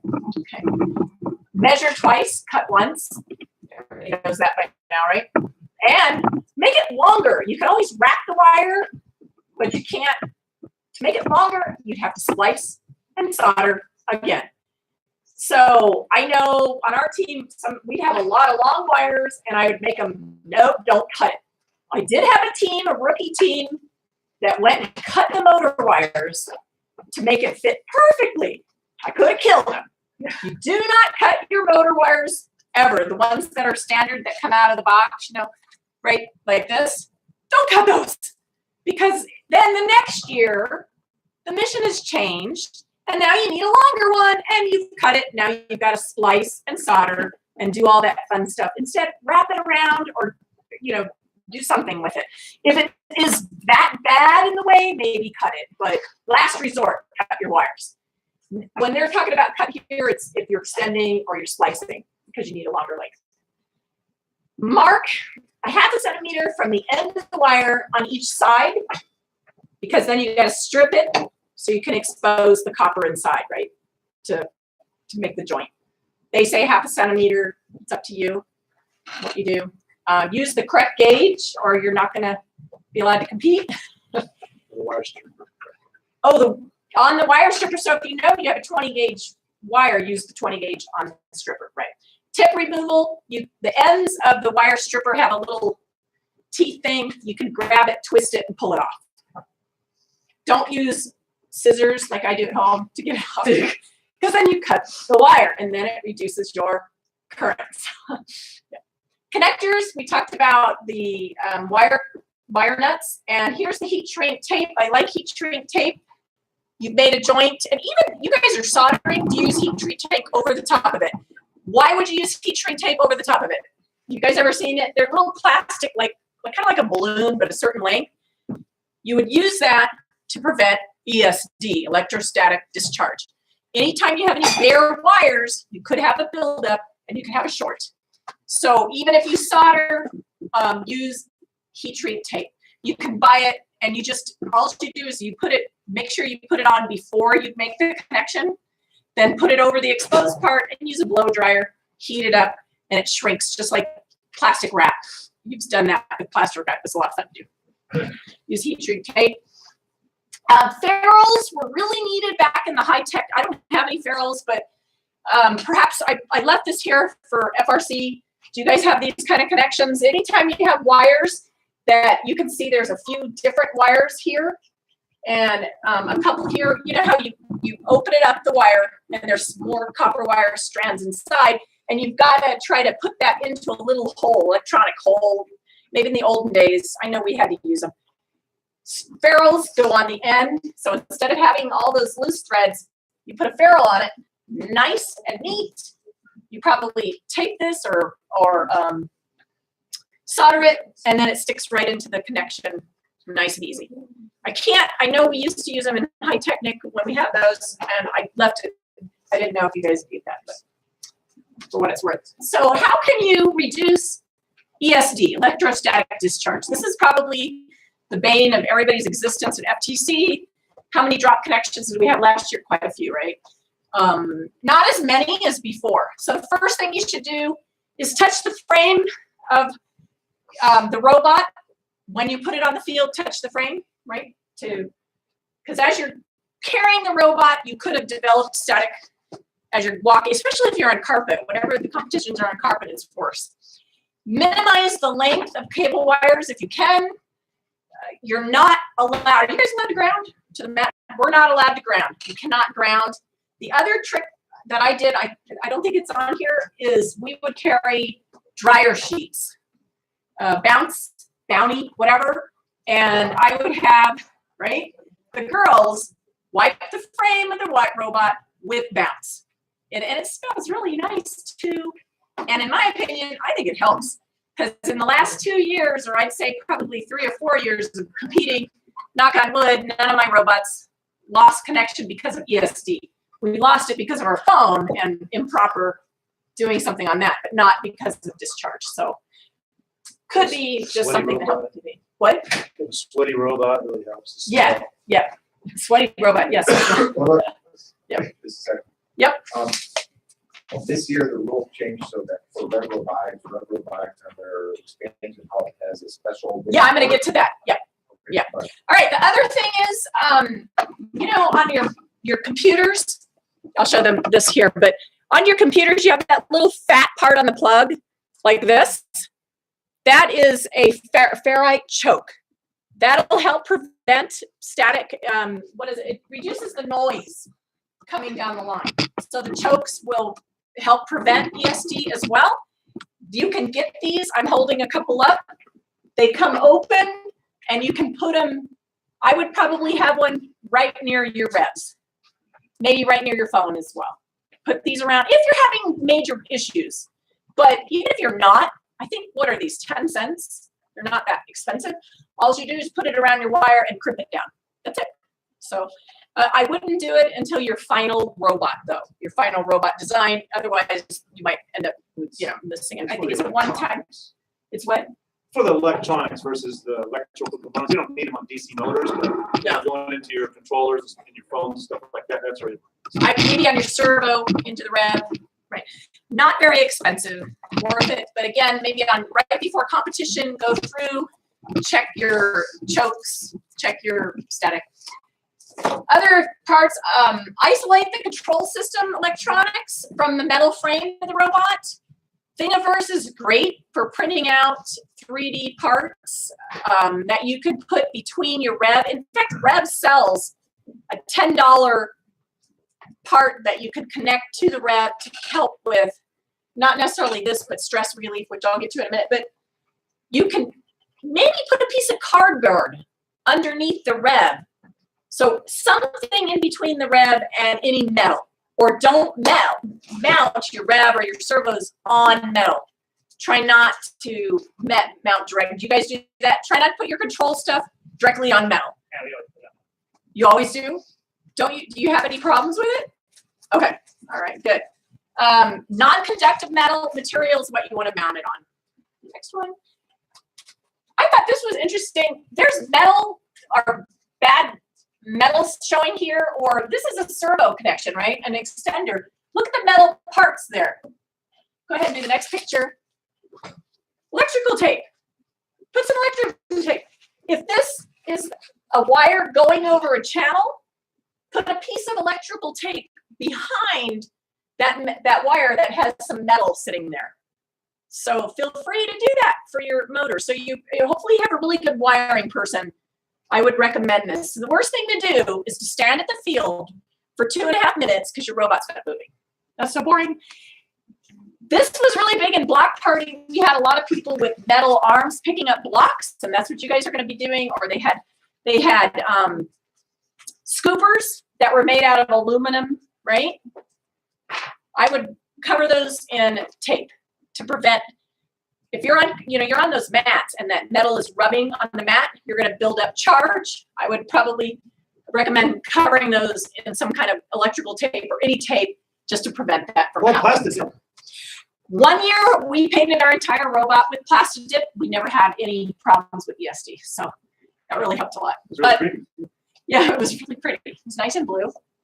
Yeah, and here's the grounding strip that Rick was talking about. You can purchase this. I think it's $10. You mount it from the Rev expansion hub on to the metal frame. This is the first year. I don't believe it was out last year. This is the first year, so you can do this. It was last year? It was not. No, it wasn't last. So it's like $10. I would. It might not. Jim thinks it's not going to do anything. For $10, I would do it and just mount it. It's going to help dissipate ESD. It's got to be $10. The part that I don't understand is, in the Rev static manual, it says tips to do this. And looking for a lot of things like you're saying. It says isolate the hub from the chassis. Right. You can put a piece of cardboard in there. Correct. Right. Right. Well, if you're isolating the hub from the chassis, then you're reconnecting the hub to the chassis. It's kind of like. Oh. This is probably if you're not doing that. Like there's no cardboard under there. So it's probably if you're not going to do that. Yeah. All right. Next one, wire management, stress release. You guys know that term, right? I have done so many robot inspections and I see the phone. I don't know if you guys have phones. We have phones. That's how we communicate to our robot. And then I see the connection. I don't know the name of it right now. Thank you. The micro USB. And maybe the phone's like this and the connection's coming out and then immediately the connection goes like this, right? Because they're taking their phone, it's sideways, the connection's here, and now they're mounting that to, I forgot where you go next, whatever it goes next, and there's a turn. That's a lot of stress on your connection to your phone. And guess what? If you continue to do that, you're gonna wear on the connection and you're gonna make that little hole a little bit bigger and you're gonna disconnect. You are gonna disconnect. So do stress release on every connection on your robot. Thingiverse, Google Thingiverse for Rev stress release, or design and make your own. You guys have 3D printers, design and make your own. Judges love that you make your own. But if you're not sure yet, go to Thingiverse, find some. If you can't find them, let me know. I'll find them. And then maybe next year design your own. But use stress release on everything. On everything. They have some examples here. You can look at. Oh, this is labeling. Label your wires. You're in the heat of the moment, end of the match. Oh no, we have to be at the field in 3 minutes and something's not working. Label your wires so you can troubleshoot and find where you need to go and have a master sheet. Give your master sheet person, oh, red means motors, yellow means this, or put numbers on them as well. And all of your controllers should have serial numbers on them, right? So you can find the serial number on which controller is which controller. Because on your phone, it'll tell you this controller's not working, tell you the serial number. Now you can look on your robot and find it if you labeled it with the proper serial number. So label, buy a label maker. They're not that expensive, buy a label maker. Protection, wiring loom, electrical tape. We brought some here. You can run wires through here. This is a great thing. There's really expensive things from Robotics, or there's another place that has a really nice expensive one. But this is just an example of one type of wiring. We also don't like dangling wires. 1 year, and it was probably our best invention, we used a water pressure hose. Those pressure hoses are coiled and they spring really tight. And air hoses, thank you, air hose. And we had to extend an arm about 3 feet out. And your wires, you could put it on the channels, right? But then when you come in, you've got this bowed stuff and they're dangling and it's just a mess. And people would buy that really expensive stuff from whatever company it was. And we used a pressure hose, attached the wire to the pressure hose with zip ties. It was the best invention that year. I was like, wow, this worked really well. So if you have to extend like you guys do with going on the lunar lander, use something to maintain your wires so they're not dangling and could get disconnected. Is that hose pre-coiled? It was pre-coiled. Does it have, would you consider it to have stored elastic potential energy? Like, did its release act on its own? Did it stored elastic energy help it move? No, not at all, not at all. All it did was it would not push the wire at all.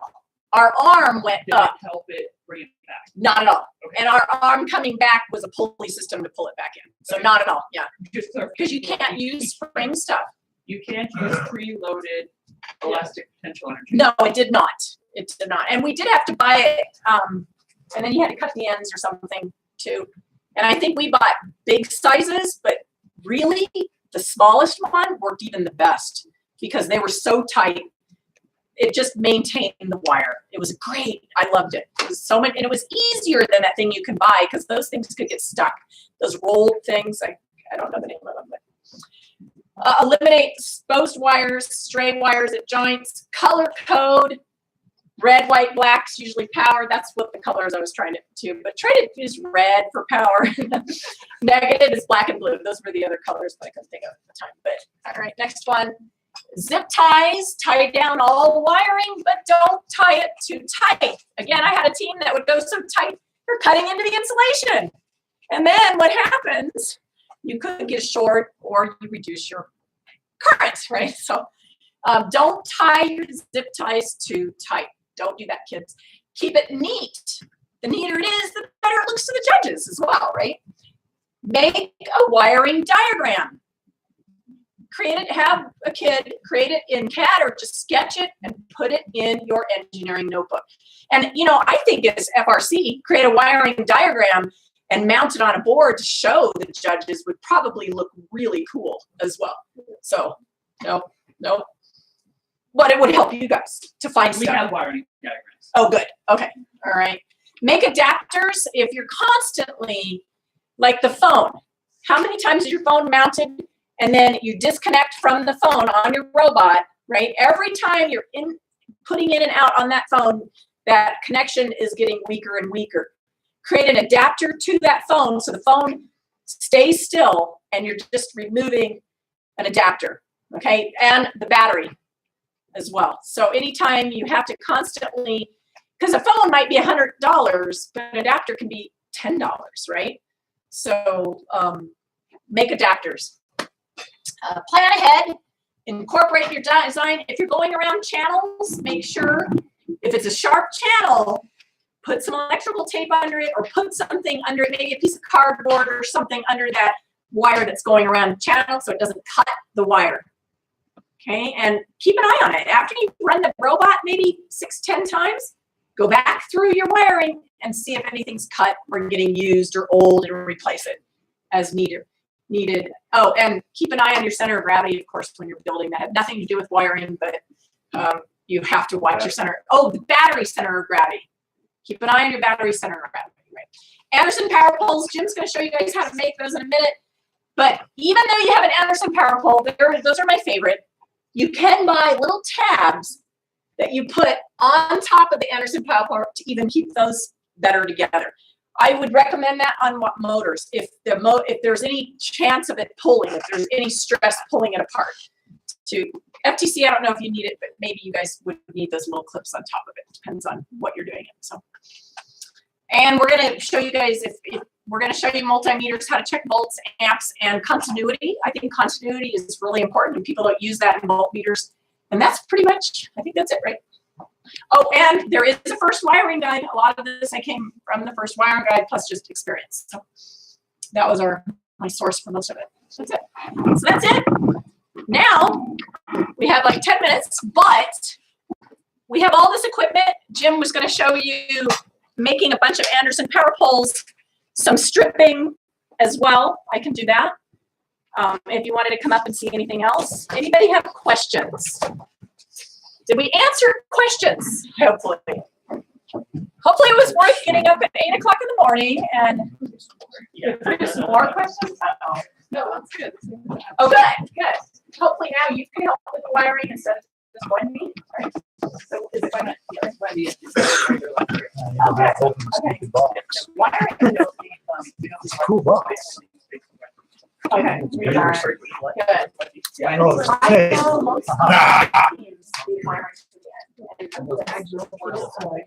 Question for you. What is it? Sorry, I'm not really up to speed. I know there's only limited stuff coming. Oh, really? Yeah. That's usually difficult. I mean, if someone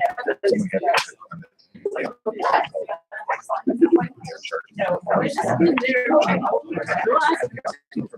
yeah, right. After the first 2 months, you just do the last. I'm not sure the course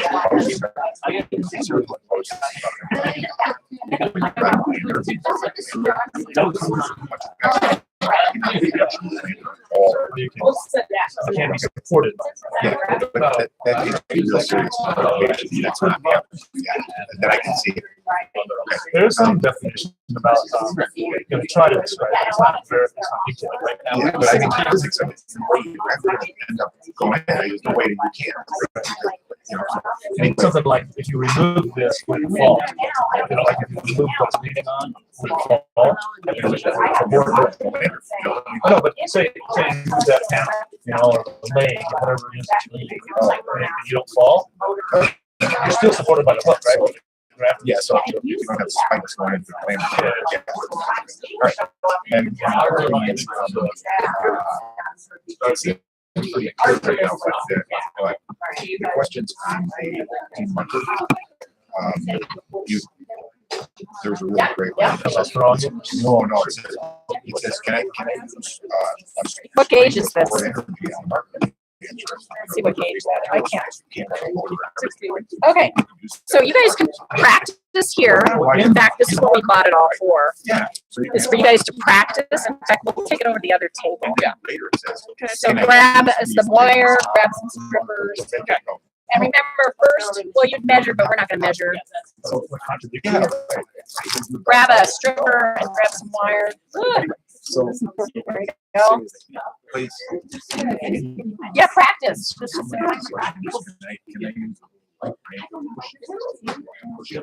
a couple Watch more. out. Here we come. Yeah, do you want to up close it? Yeah, get it up close. All right. Okay. All right, you guys.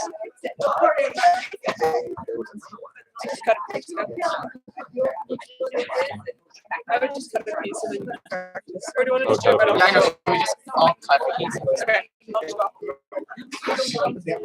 Off the roll. Don't you spin? Isn't that what I should do? Are you making sure it's the right? What gauge is it? Are you making sure? Yeah. Are you supposed to cut it first? There we go. That sounds brilliant. I'm going to cut a little piece off so that I can. Okay.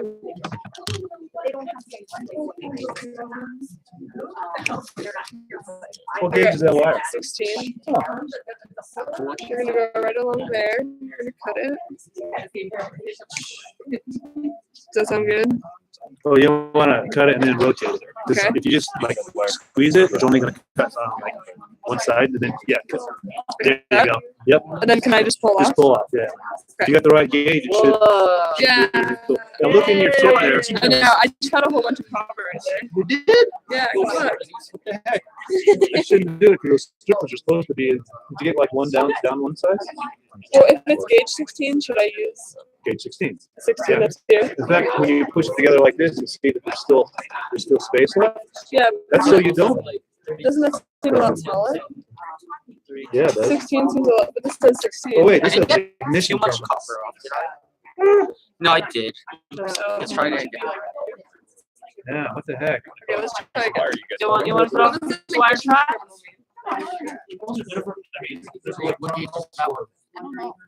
Oh, 16.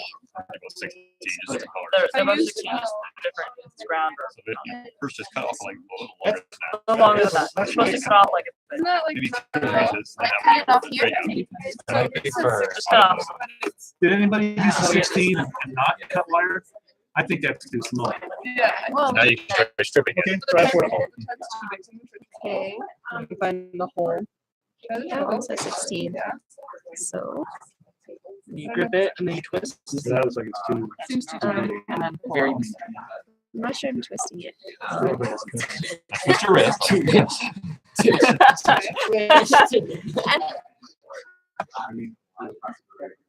I don't think it's doing it. If it barely. I'm didn't getting touch it. those I'm getting insulation. it. Okay, I see. I see you, Wyatt.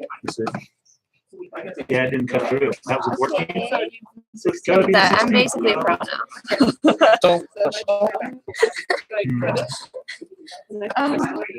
How's it going over here? Yeah. Yeah, okay. Maybe, the first one, you could have grabbed that angle, you know, the wires here. And cut that way. Wow. Okay, and then does your team need to know how to do it? Oh, yeah, so what I do is I take this one still on there. Yeah, I don't And know pull it what off you. like this. Twist it. You know exactly. I'm gonna end These are it. so small. Hold you it can out just- a little bit. It's Oh, yeah. no, it has to. I'm just pulling out the wires. Whoa. Here, how about those results? All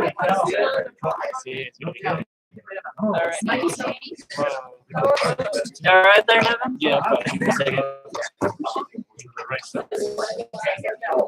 Yeah, all right. Got it. Oh my gosh, that's so much.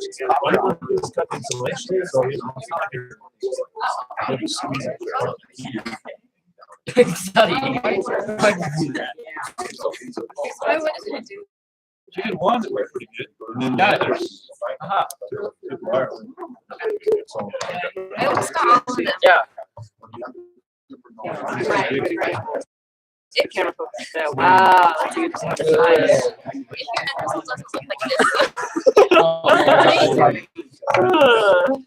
Oh, so maybe this is, it's not. Sunny, what did you do? I had the time of my life. I regret doing it. Oh my gosh. Oh no.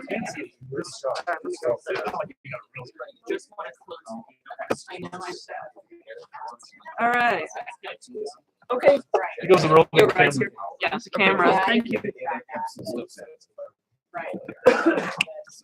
Okay, let's try again. Good, we're gonna try it again. Alright. Oh, I think I just did. Yeah, rip. Whoops. There's no restraint. Okay, rip, other side. Okay, so just close. So you're just gonna close it and then twist it? Alright. Hey! Nice. Hey! Not horrible. Beautiful. Except I still cut some of the cover. Oh. What? Yeah. Okay, so step over. Jim has about, what, 10 minutes? Where do you have to go? Gotta go down south. To. Sarah Lutheran, Oh, Sarah Lutheran is probably 15 minutes 10, away. 15 minutes? at least, with favorable traffic signals. Okay, well, you got 10 minutes, so step right up. Who in Cybermati? Grab somebody. Well, need some wire, need stripper. Like, yes, I'm for Cyber Mafia, but yeah, it's kind of. Yeah.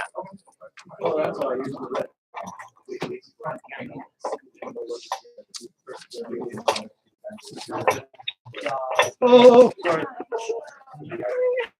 That's how I get the wire loose from the Have you cable. guys done Anderson power poles yet?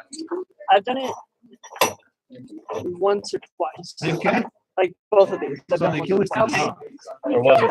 On the ankle bone? On the Driver's website, there's a video on it too. But On the Achilles tendon. you've done it like multiple times, right? Okay, hopefully you can walk that off, because I don't have to go out on accident. I don't remember doing it. All right, so step it through for the audience. All right. Oh my gosh. Okay, I'm gonna use these sizes here. So the Anderson power poles are keyed. So you have to have some kind of convention that you're going to have, the black on the right side and red on the left, or vice versa. And they're keyed so that they slide together. So if this is going to be your convention, you'd have slide these together. You'd have your negative and your positive. And we want to make sure these tongues are down on the same side. And then we make another one the same way. And we connect those together the same way. Have to look closely. Slide together.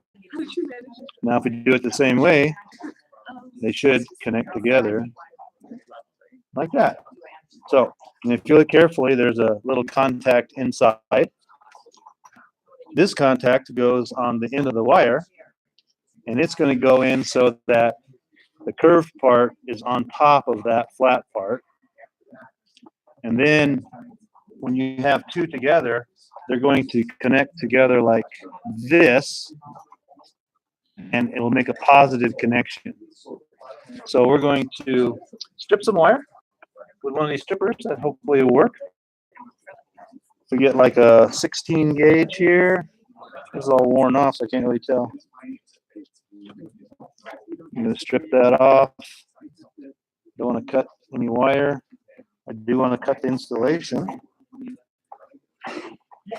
Who's a good wire stripper? You guys have got practice already? You got one? That's nice. Okay. Oops, this is how you do it right here. See, what you want to do is take all the insulation off and then form it in the shape of a heart. That's the best way. That's nice. Yeah, peace and love. Connected with love. Connected with love. All right. That looks like will those. never fail you. It loves you so much. One of those little robots that were on TV that never said anything, but they were like bulbous. They had little things on the top of their head. Teletubbies. They're robots? Are you sure they're not robots? So we only want to strip a little bit off. We want the distance from the bottom of the connector to the hole there. That's all the farther we want to strip the wire. So we insert that in there. And then we're going to take a crimper. And there's, if you look carefully, there's one side that's got a little joint in it. Okay, you don't want the convex side on the joint, or else you'll just split it. So you want to take that convex side and put it in. I'm going to just grab it so you can see. Like that. And then all you're going to do is squeeze it down so it really clamps it in.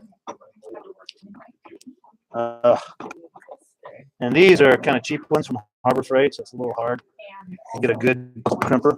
So the important thing is that we got a little wire sticking out there, so we got a full contact with wire, and we don't have any wires showing here at the bottom of the contact. So there's no way that wires can get in there and make a short. So then, here's the one I had symbol. What you're going to do is take this and slip it through this connector until you feel a click. I've already bent it. Good. Goes in better if it's straight.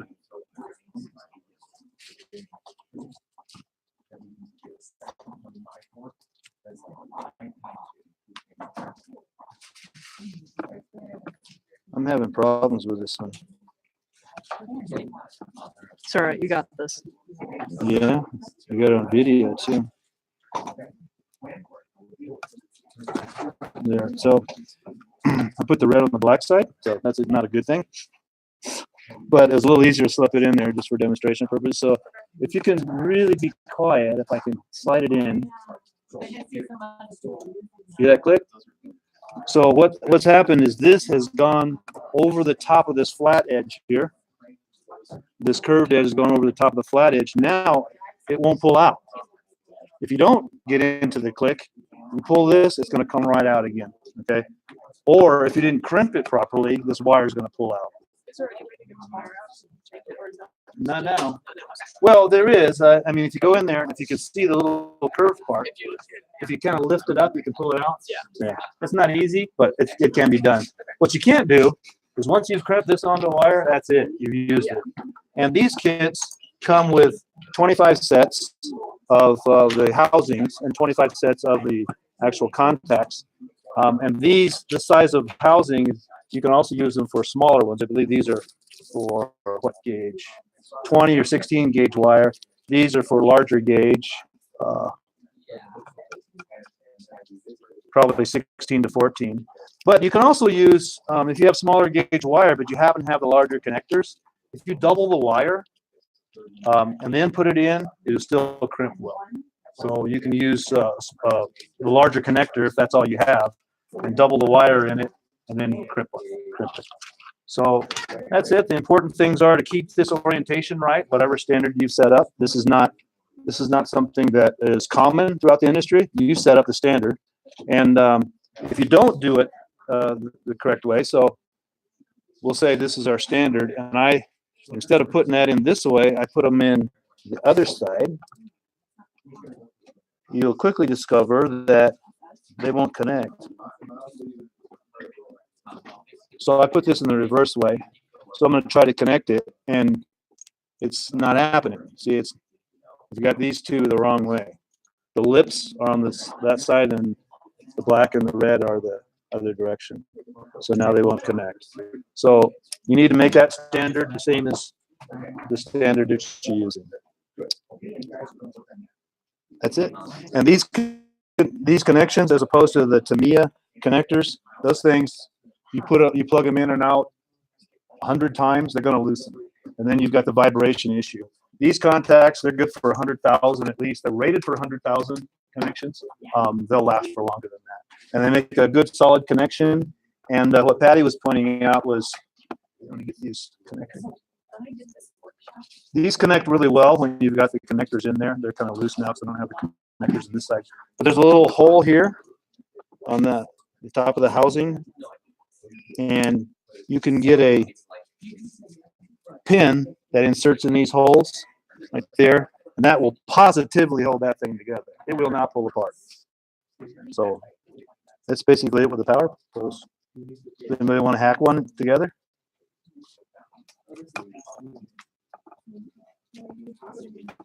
Do one. Of course. Yeah. Yeah, make sure that when you put the red, the black, put the black and the red, make sure it's totally opposite. Okay. This is a sample. We're not using it. I did the red wire just so it's easier to see on camera. Okay, that was why I did it. So I'm going to try to pull this out. Hey, look, I pulled it out. With a lot of force, I got it out of the crimp. Okay, so.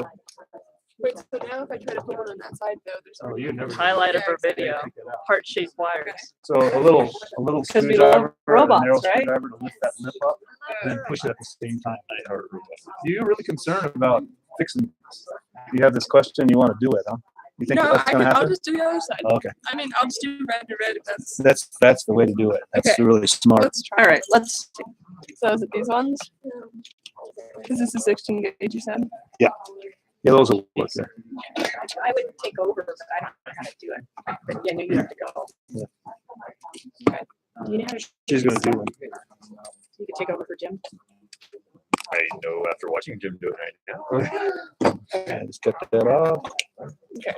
So 16. And you see the joint there? That's how much you want to strip off. Okay, and Just not that much. anymore. Yeah, no more. I mean, within reason. You don't want to strip off twice as much. Okay.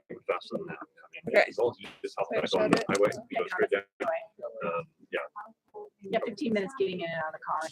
Yeah, but yeah, I mean, it's driving that's not about 10 minutes. Yeah. Like 1 or 2. Okay, is that enough? Yeah, for purposes of our demonstration, yeah. Should I twist it? Yeah. You want to twist it so that so that you can get it in here. Okay. Yeah, so you don't have like stray wires sticking out Yeah. from that. You can see that's a little short. Yeah, it is That's kind of okay. short. Okay. That's all right. It's kind of like a ferrule. Like that? Like Okay, now look for the seam on the connector. See, there's a seam on one side. Yeah. Okay, so you want to crimp the seam so that this round part is on the seam and this is on the other side. And that's the same. I did know a lot of stuff, so it's good. Yes. Okay. Right. So you're saying I did this? take my college. Yeah, exactly. Yep, yep, yep. I find it easier if we're going to get it in this slot right there. So this is where. Oh yeah, you had that right. Sorry. Wait, on this one? Yeah, that Yeah. one. Yep. If you kind of just So, like, give it a slight pressure, yeah, and then you can see if it's oriented right. And then And that's all the way down? Yep. Oh, okay. This one you can crimp as hard as you want. The problem with this particular crimper is that when you let it go, sometimes it gets jammed into the channel, and you want to get that out without bending it if you can. Go ahead. Went too far. It's like totally Let's see. See how there's just like wired casing. No, that's good. It's good. There's no wire exposed. I usually pull from this side, take 3 fingers and push on that. Oh, this is sharp. Oh, you really got it in. Okay. And you want to kind of get that flat from the side. So it's a little bit. Well, I meant this part. It's a little bit down. Okay. But try it. Let's try it. Okay. So the red one is the one that's okay, and then the orientation is just like this because I want to get that to hook on. Exactly. Yep. You can send me the PowerPoint. I'll print the video anyway. 'Cause I don't publish it. Okay. We discussed before. Do I just push it with my fingers? Yep. Yeah. Can I bend it? You sure you can?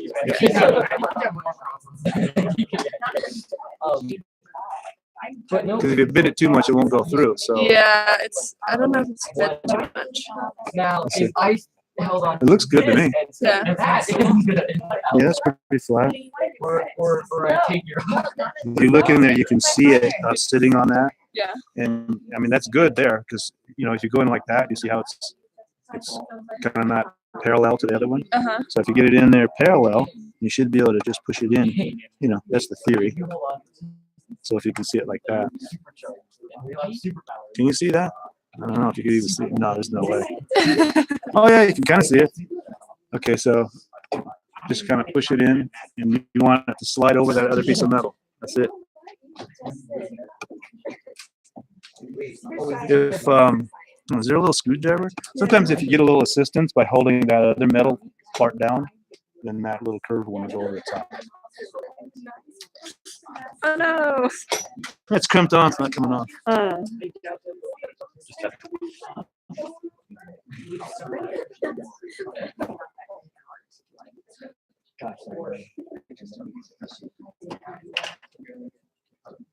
As long as you have them parallel, it should. I had some problems with it too. Yeah, it's not good. Let me see if I can push it in. Yeah. Because if it doesn't go in, it must be faulty equipment, not you. Can I try this side? Oh, Is this a is. different? Oh yeah. Try this side. There you can try It's the them all. same one, right? Like it was Same the deal. same. Yeah. Yeah. Same. Okay, let's try it. So it's gonna be like this.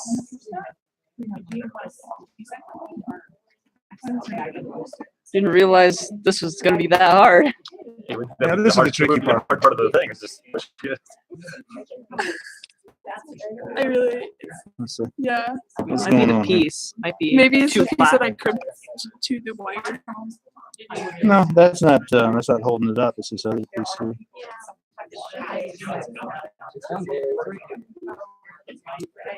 Let's try putting that a little bit. So now see there, it's a little bit higher. And a little light there would help too. Aziz, light.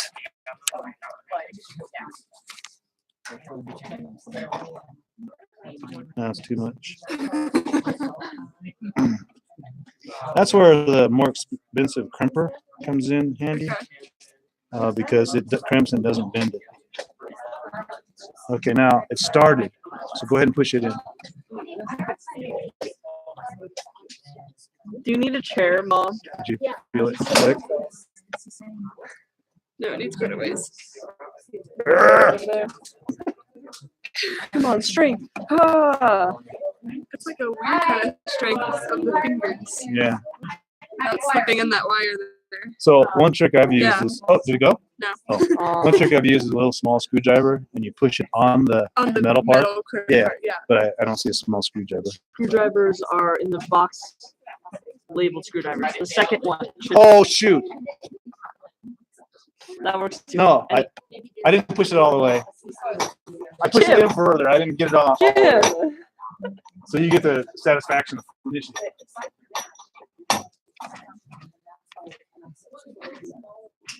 See in the video.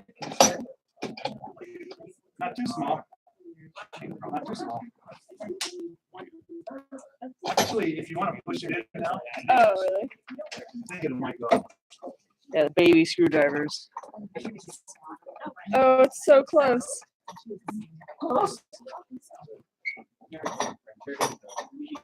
So close. It's tempting you. It's like, I wanted to go in. You want to go in? No.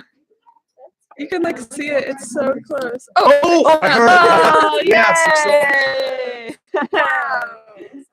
Yeah. So now connected in with wasn't it? Didn't we have another one that was already connected? Oh, I pulled it out. Yeah. But it's supposedly like if another one were coming Right. in, Yeah. so You can feel how. Ta-da! Ah. Magic. Magic. Yeah. Okay, you win the prize because no one else tried it. Patty, you got the prize for the power pole. Get the price for the power phone. Yay! Have a water. Yeah, so it isn't the easiest thing to actually build one, but once it's built, then it's very robust. Don't you want to see your fingers? Can you these? There you go. Oh, Yeah, I can. do multimeter too. Anybody need to learn multimeter? I know people are leaving. You want to learn? Oh, multimeter shoot. Before you go? Okay, you can do it. Yeah, and you know what? I forgot to bring a battery. Oh, battery? I need a battery, but yeah. Just do they want to learn the multimeter? Okay. I'd like to learn. All right. Sorry, I guess I've been withholding information. Yes, thank you. All right, so we can. Yes, some kind of power source. So I have this, power supply, if you want it. Let's see, I've not used that before, but maybe we can. And then I Well, also. that looks like a multimeter kind of. I just need a battery. I forgot to bring a battery. I didn't think about it. These are all bad, they're all done. Oh, okay. Cool, that'll work. So. And I was gonna have Jim do the continuity, because continuity I think is important. Is it okay to put everything in there, Josh? Like, okay. And hopefully I understand this part. Mr. Barhead is DC, right, on the thing? Yeah. DC. Now, a video I saw recently, I have a video on this actually. Stay away from the curly units. What even is this? I can't even tell what this is. Here. It's the one with the straight line with the. Yeah. Straight line with the dotted, like the V. Yeah, you can show everybody. There you go. Is it one with the straight line with the V? Yes. So it's You have to stay okay. with me. Did Rick Goodness. leave? Oh, good. Rick No, was he's not left. in the room. Yes, Yes, so this one. No, I was. Yes, and this one will auto select. Auto select units. Okay. All right. So DC, it matters, right? Polarity matches. Before I blow things up. And on those, if those aren't long enough, the end should unscrew. Or just pull. That works too. Okay. Fine, and You stick it in there. Okay. You stick the other end. It currently says 13.15 volts. Find anything else, but now I know what you meant. That's all right. You got that? So I should. All right. I should just brought the whole box to let you guys. Sorry. All right. That's how you Talk to the audience. Really know, but So that was just measuring the voltage, though, Yeah, right? it's measuring. Okay. You can do Well, this with to the battery, wall that's units. all you really want to measure is the voltage. Yeah. On that. You guys want to see it? How to use a multimeter? current sort of. Right. So for batteries, you guys have to use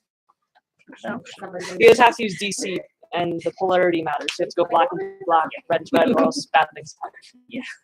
So this is No, actually, you can reverse it. It just comes up with a negative number versus a yeah. positive number. Well, some bad things But- can happen. It depends. All right. So you put the black one in the red one, and it tells you. Magic. So 13 is not bad. I would maybe, depending on the weight of your robot, I might use it. If it's a heavy robot, I wouldn't use it. I would wait until it's Use up this for to about AC. 14. So this Now that one we're I can't 40 tell. pounds or less, or AC. 42, I think it's fine. So if you ever see Yeah, I this need you. particular one, this is the DC. Yes. This one. Let me The one dash. run out. It won't take but a second, huh? So I'll be back. Here, let's see. About your Yes. multimeter. Your multimeter looks more familiar. Yes. Do you want to try? You know you want to try. No, I'm kidding. Did I get it?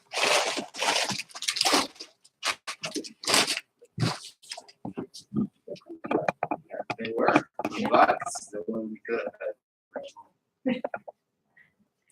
wife goes, why are you bringing it back home?